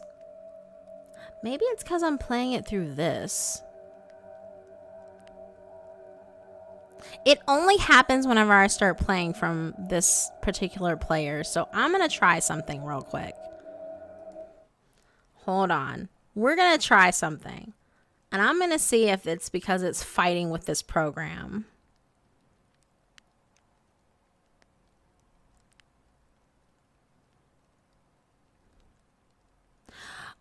There's a donate button on my channel, or you can.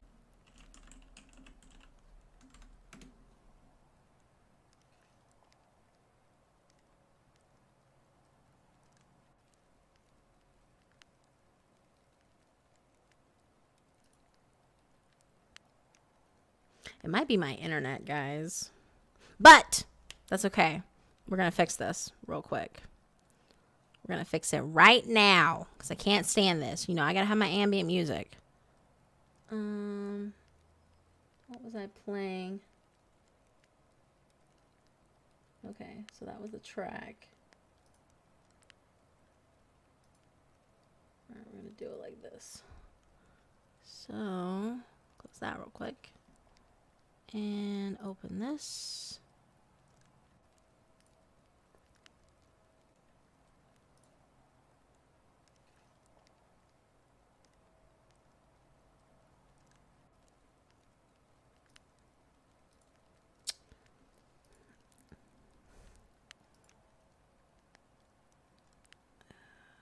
Streaming.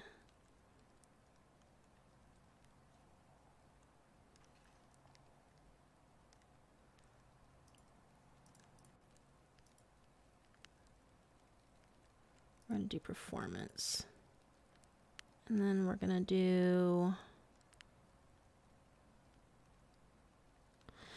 Yeah, that's true. So, well, no, they don't take that much, thankfully, because I'm partnered. So, my partner only takes like 6%. The rest of it goes to me. But there is a donate button on the page itself. See, okay, should it be VBR or CBR? That's what I'm wondering. Maybe it should be CBR.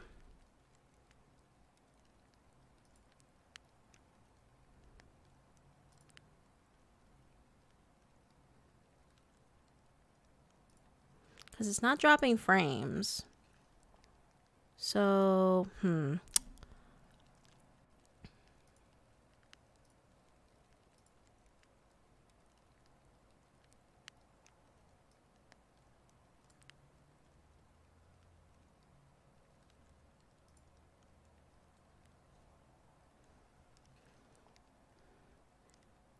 all right, I haven't gotten anything yet. Nothing's like freaking out. So I'm hoping I did settings, stream output, my nose itches.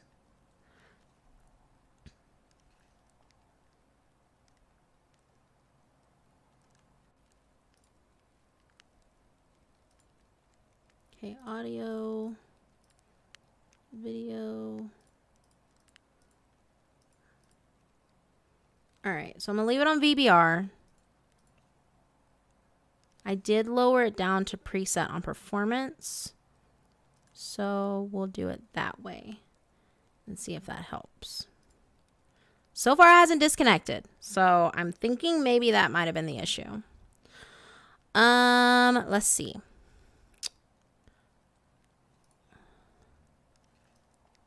So let's open this up real quick. And I swear to God, if it was like my music player that was acting up, I'm gonna be so lit.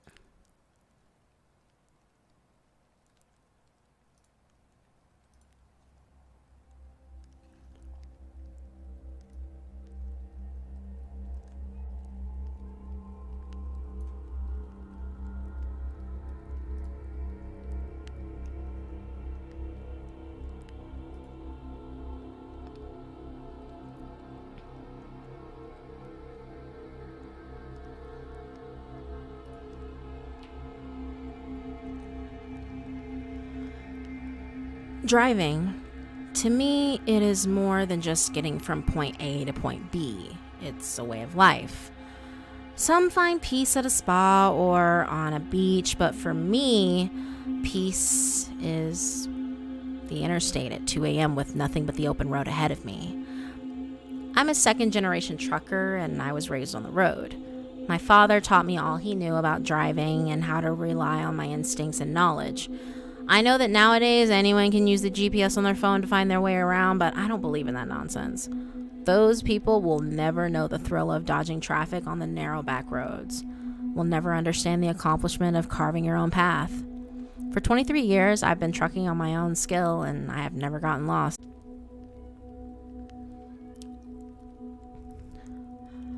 I was running a load of farming equipment out to rural Kentucky. This is a common route for me and one I know like the back of my hand. I drove all day with the blazing May Kentucky heat down on me. Finally, when the sun went down, I was able to relish the sweet, cool embrace of night. As PM turned to AM, the traffic began to die, and I found myself with clear, peaceful roads ahead of me. I was in my happy place, making great time and feeling energized by the feel of my tires treading the pavement. This was the perfect time of night.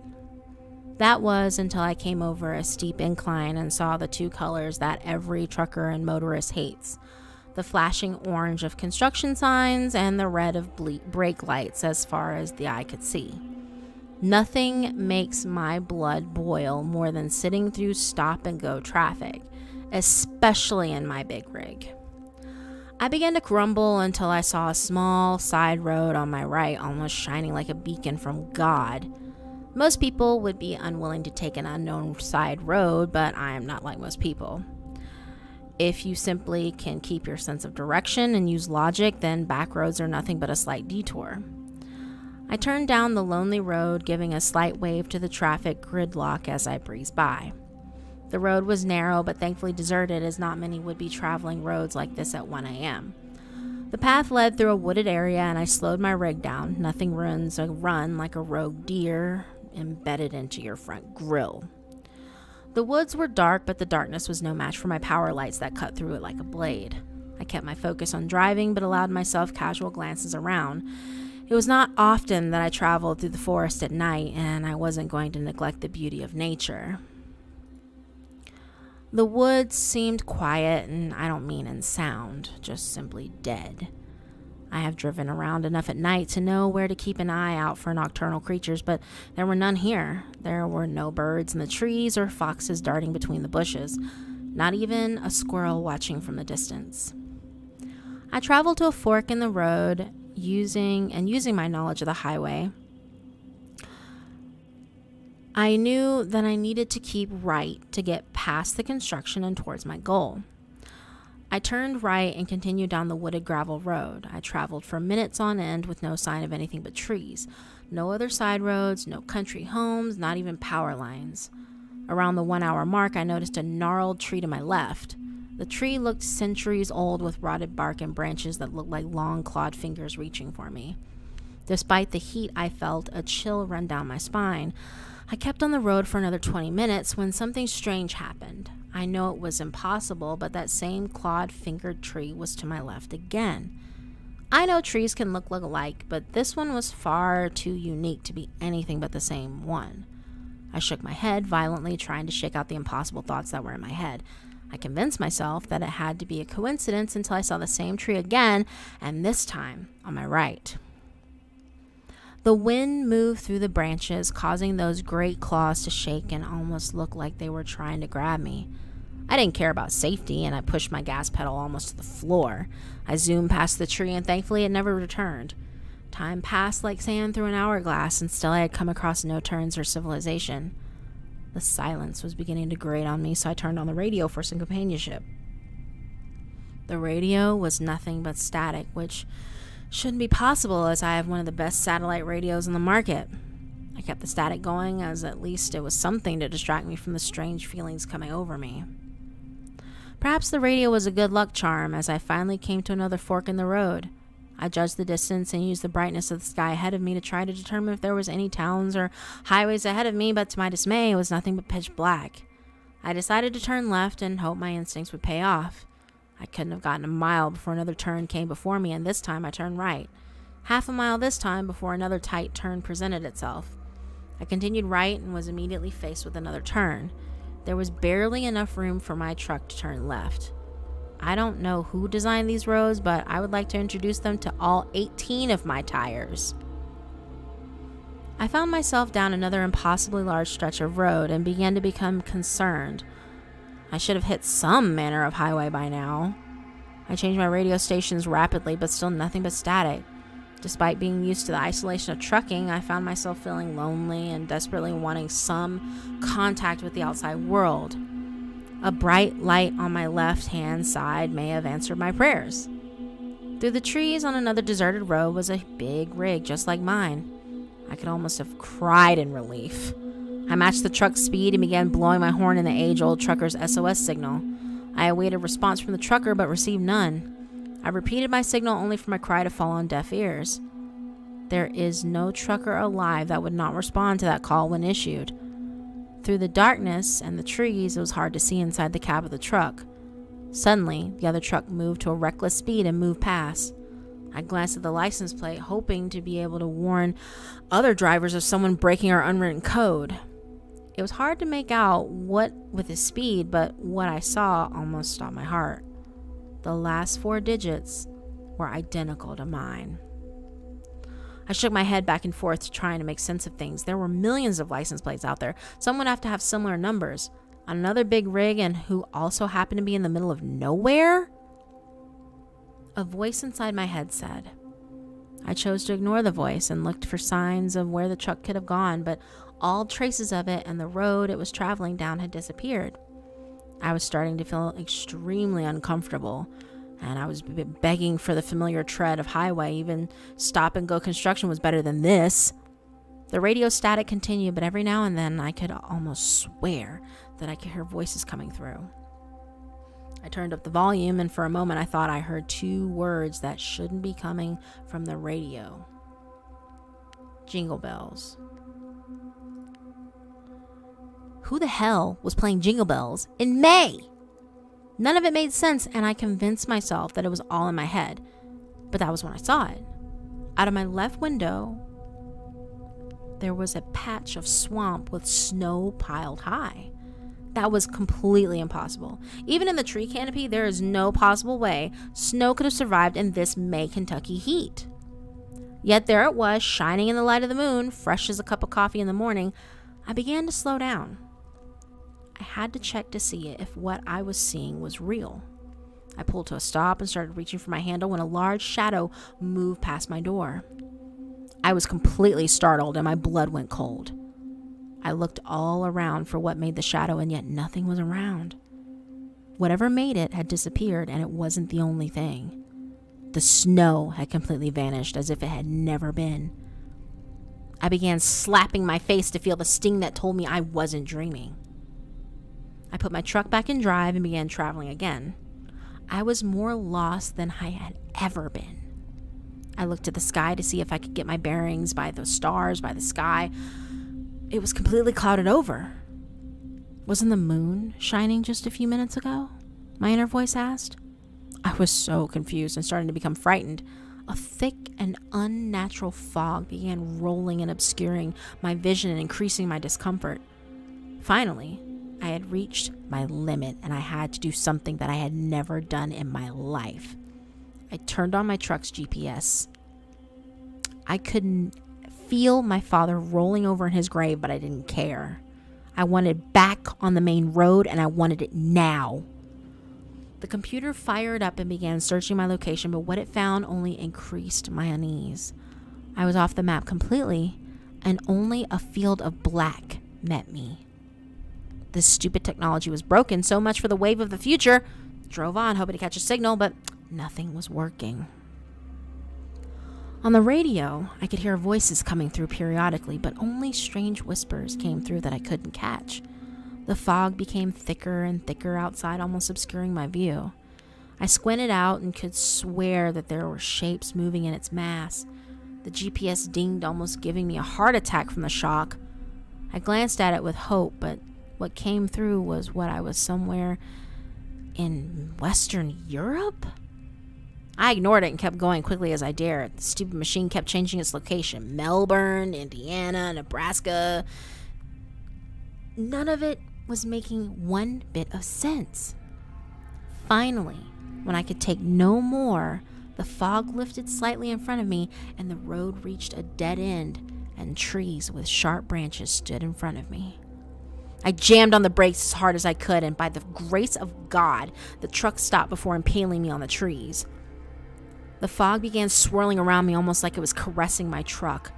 Through the trees, the fog began to part slightly, and illuminated by my lights was a hint of a figure in the distance. I should have felt relieved, however, there was something not right about the silhouette before me. Despite my brightest lights blaring on it, the entity remained hidden in the shadows as if it reflected light itself. I couldn't help but stare at its haunting form, and then it began to move towards me. The thing did not walk like a person, but almost glided like a specter through the fog. The whispers on the radio grew. Loud and clear, I heard my name whispered by some macabre voice. Tears poured down from my eyes, and I jammed them shut. It's not real. Please, dear God, let this not be real. I clutched the steering wheel with all my might, just begging to be back home on the road. I could feel a dark presence surrounding my truck, and I could hear a slight scratching at my window. Again, I heard my name whispered, not from the radio, but from directly outside. Please! I shouted to the heavens and ripped my eyes open. I found myself at a corner of a highway on a nicely paved road. I looked all around but found that the forest, fog, and that horrible entity were all gone. The radio had returned to normal and Charlie Daniels' voice filled the air. Asleep at the wheel? In 23 years of trucking, I had never found myself asleep at the wheel before. I hadn't even remembered feeling tired. I looked to my right and I saw those oh-so-familiar golden arches waiting me, and I had never pulled into a parking lot so fast. I parked my car, took a couple of deep breaths. I was home, and I had never felt so relieved. I glanced at the GPS, and for a moment I thought the stupid thing was broken again. The screen was telling me that I was a mere 5 miles from my drop-off point when I wasn't due to be there until noon at the earliest. There is no way I could have driven that far in a mere couple of hours. I ran into the restaurant and hoping some black coffee and salty fries might clear my head. I don't know how long I sat there trying to make sense of this horrific night to no avail. Finally, I went to the restroom to splash some cold water on my face. When I got to the sink, I saw something that had me dropping what was left of my coffee to the floor. There in the mirror was a man I did not recognize, at least not completely. The man in the mirror was me, but not as I last saw myself. My hair, which had a few sprinkles of salt and pepper, had now gone completely gray. My smooth skin was now wrinkled with a handful of liver spots. Somehow, in those couple of hours, I had aged no less than 15 years. I would have sworn I was dreaming if I could not feel the sting of the hot coffee on my leg. I have dropped off my load and am now sitting in a parking lot for the first time, dreading the drive back home. My sanctuary has become a prison, and I now fear that I can no longer stand to drive those long trips. I face a future where I have no idea of what I'm supposed to do with my life. I still have no idea what I encountered last night, but I know deep down in my soul that it was real. I leave this as a warning to all drivers who would dare traverse the dark back pathways of the world. Please, for the love of all that you hold dear, stick to the road.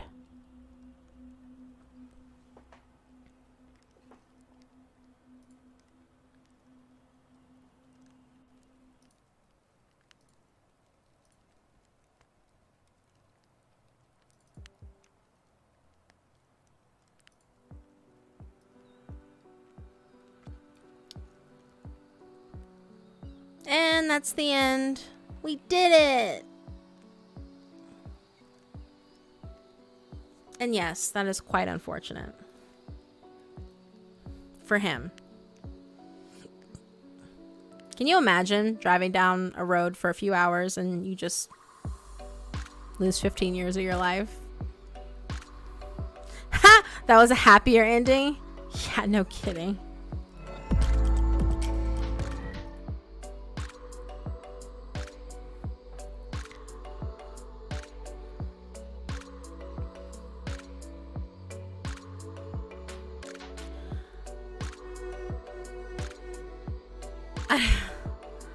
I don't even know what to make of that.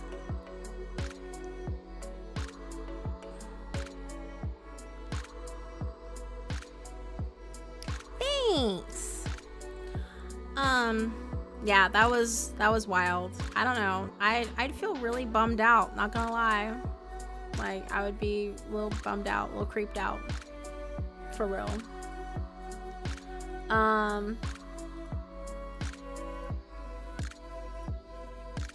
But no, that was really cool though.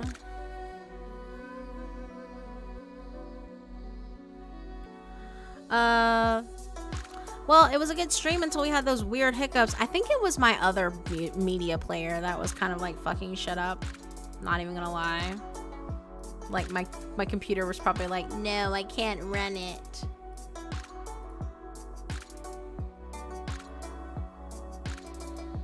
And I'd have been like, fuck you, yes you can run it.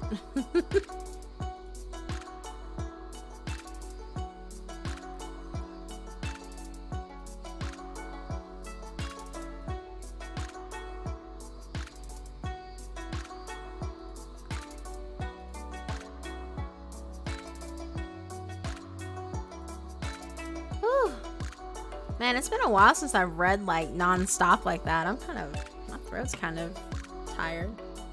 If like he had been taken by some weird monster.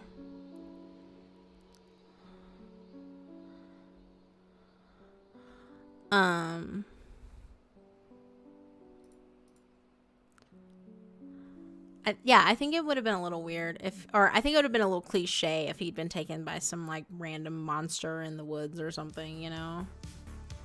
So I'm kind of glad it didn't end that way. That would have been less fun, in my opinion. But again, that's just me, you know?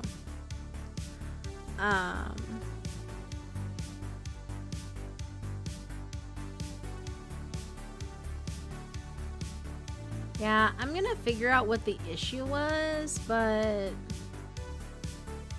I don't. Yeah, more than anything, I might just be having hiccups in my internet. I don't think it's necessarily programs, because like what I've been reading is just like random hiccups on the internet. And lately, our internet's fucking trash because I don't know why they act like they want to do weird shit at weird times of the day.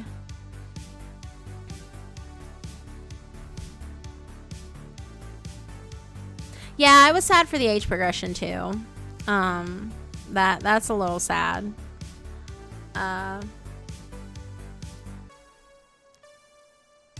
Yeah, well, we didn't have this issue last stream. I don't know what's going on.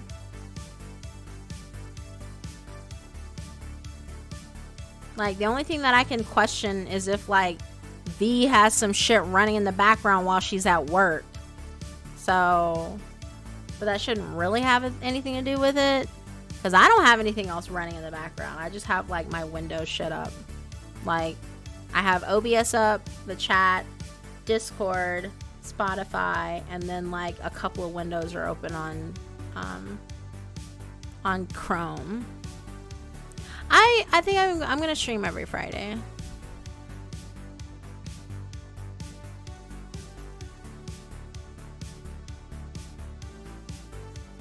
Yes, it is a cautionary tale for the workaholic.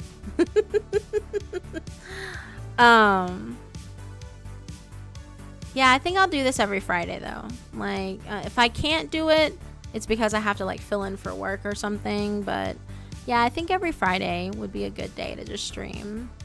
Depending on what's going on, like I said, I have commitments on Friday, typically at like 10 o'clock my time.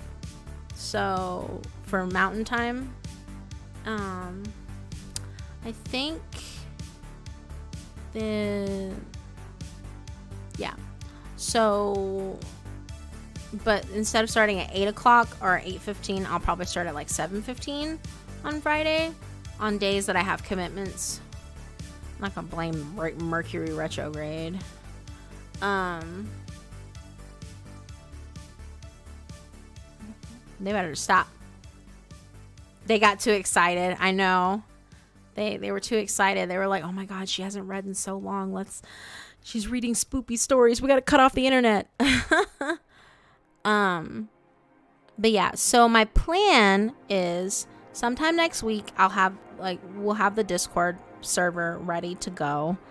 Also, I'm going to release the last part of Higanbana tomorrow in the afternoon, probably before I go into work, or a little after I go into work. It'll probably be before I go into work. I'm gonna release the final part of Higanbana the second night, and then next week is when I'll start uploading newer stuff for you guys, like newer videos, newer scary stories to put onto the channel, stuff that I've been recording. So I don't know when next week I'll be able to do it, but it'll be sometime next week when I start uploading videos again. And I'm not on the Wi-Fi. I'm directly hardlined in, so I don't know what the issue is with that also. I won't. Like I said, I recorded some stuff. I just have to like clean up the audio and then put it to video and remember how to video edit properly again, because apparently I forgot how to do it. But yeah, so my plan, that's my plan, is I want to be able to put that stuff back. And I can't promise that I'll have a new video up every week, or okay, let's put it this way. I'll try to put a video out every week, but I can't promise that I'm gonna have a video, like I'm gonna have multiple videos out every week. If anything, I want to try and put a video out like once a week, and then have the live stream with you guys every Friday. On days that like I'm feeling particularly like, you know, inspired or upbeat or whatever, I'm going to try and like upload twice a week before streams. But if anything, I'm going to try and get a video out at least once a week, if not twice a week. But yeah, so I just have to jump through some hoops here and there and figure out my life, essentially. But yeah, I'm back. Don't worry, guys. I'm back, and I'm going to I will not be gone. I won't disappear. Like I said, I just needed that hiatus to just kind of chill out and figure out my life. But I'm here. I'm not going anywhere. I promise. So don't worry. We will be getting regular uploads from me.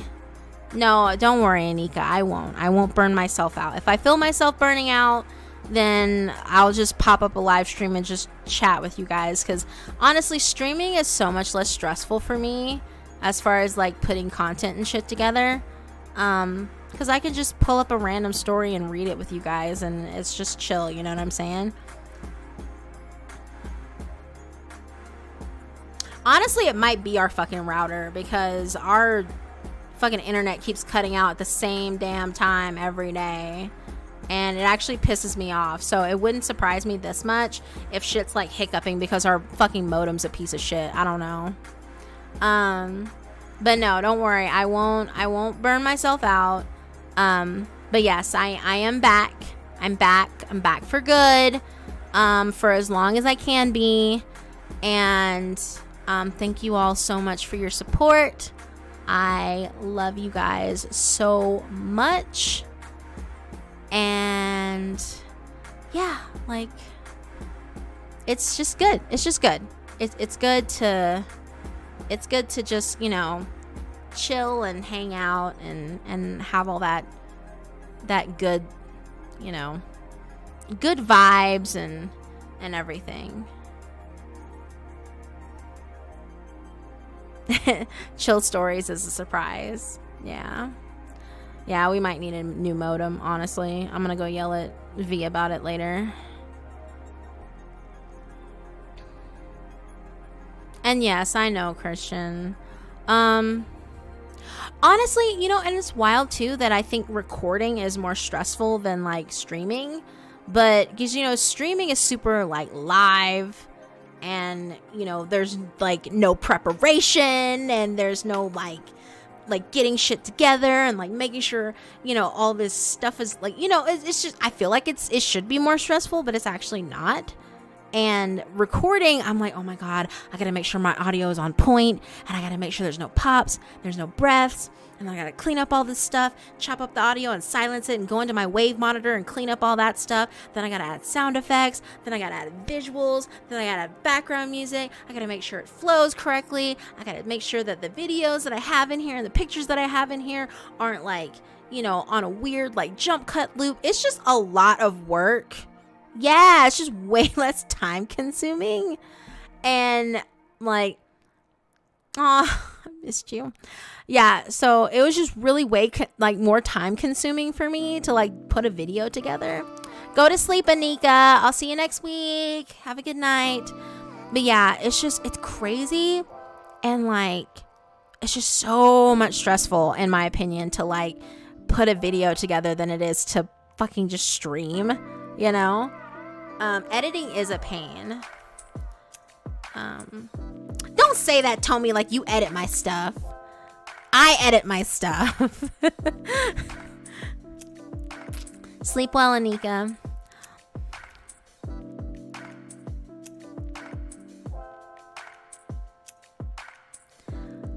Yeah, I remember like that was such a contention though when I first started out, that people were like, oh my God, you're popping into the mic and I can hear your breath. Stop breathing into the microphone. La la la la la la la. You know? And I was like, okay. So I'm always like super fucking like so focused on on fucking like cleaning up my audio when I put it in a video. So it's crazy. But yeah, way less stressful to just stream than it is to edit, in my opinion. I can't even imagine like people who edit full time, like what their life is like. Honestly, if I could afford it, I would just hire an editor, but I can't afford it, so I have to edit my own shit. I know, right? Well, they're just like, you know, I was huffing into the mic and, you know, they would hear like my lip smacks because like my lips get dry whenever I'm recording if I don't have water nearby. Or hot tea or hot whatever. Either hot tea or coffee or like some, you know, hot cider. Something hot to like keep my throat from, you know, getting too scratchy. What is reading if not glorified breathing? No, you're not wrong. You're not wrong there. I can't even argue with that logic. But yeah, it's super annoying that I would just get so strung out about stuff like that. I'm like, oh my God, I gotta fix it. But that was pretty much like how I was all the time, trying to like get all that stuff together and make it make sense. But yep. All right, guys, it is almost 11. We have had a 98% successful stream, except for the weird hiccups again. That might be our modem, might be the internet. I don't know. I fucking hate it.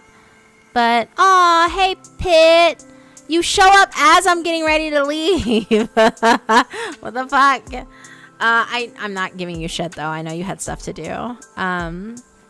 But yeah, it was fun. I had a lot of fun.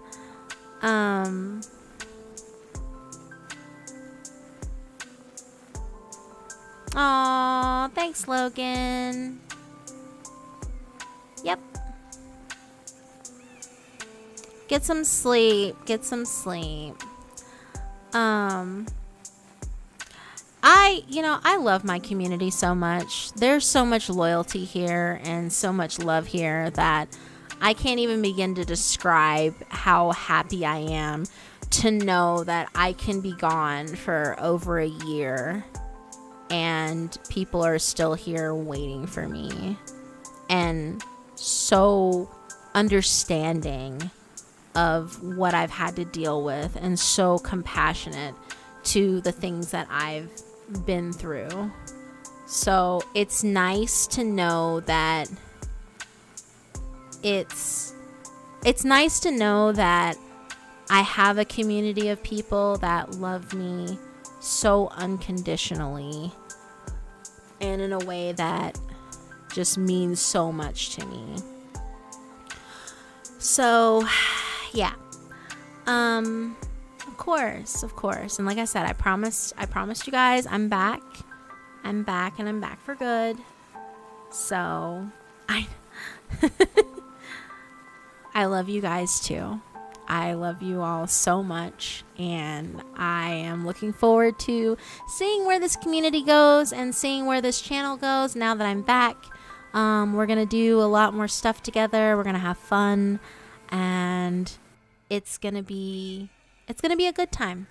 It's going to be a good time, and I look forward to every single moment that we get to have together.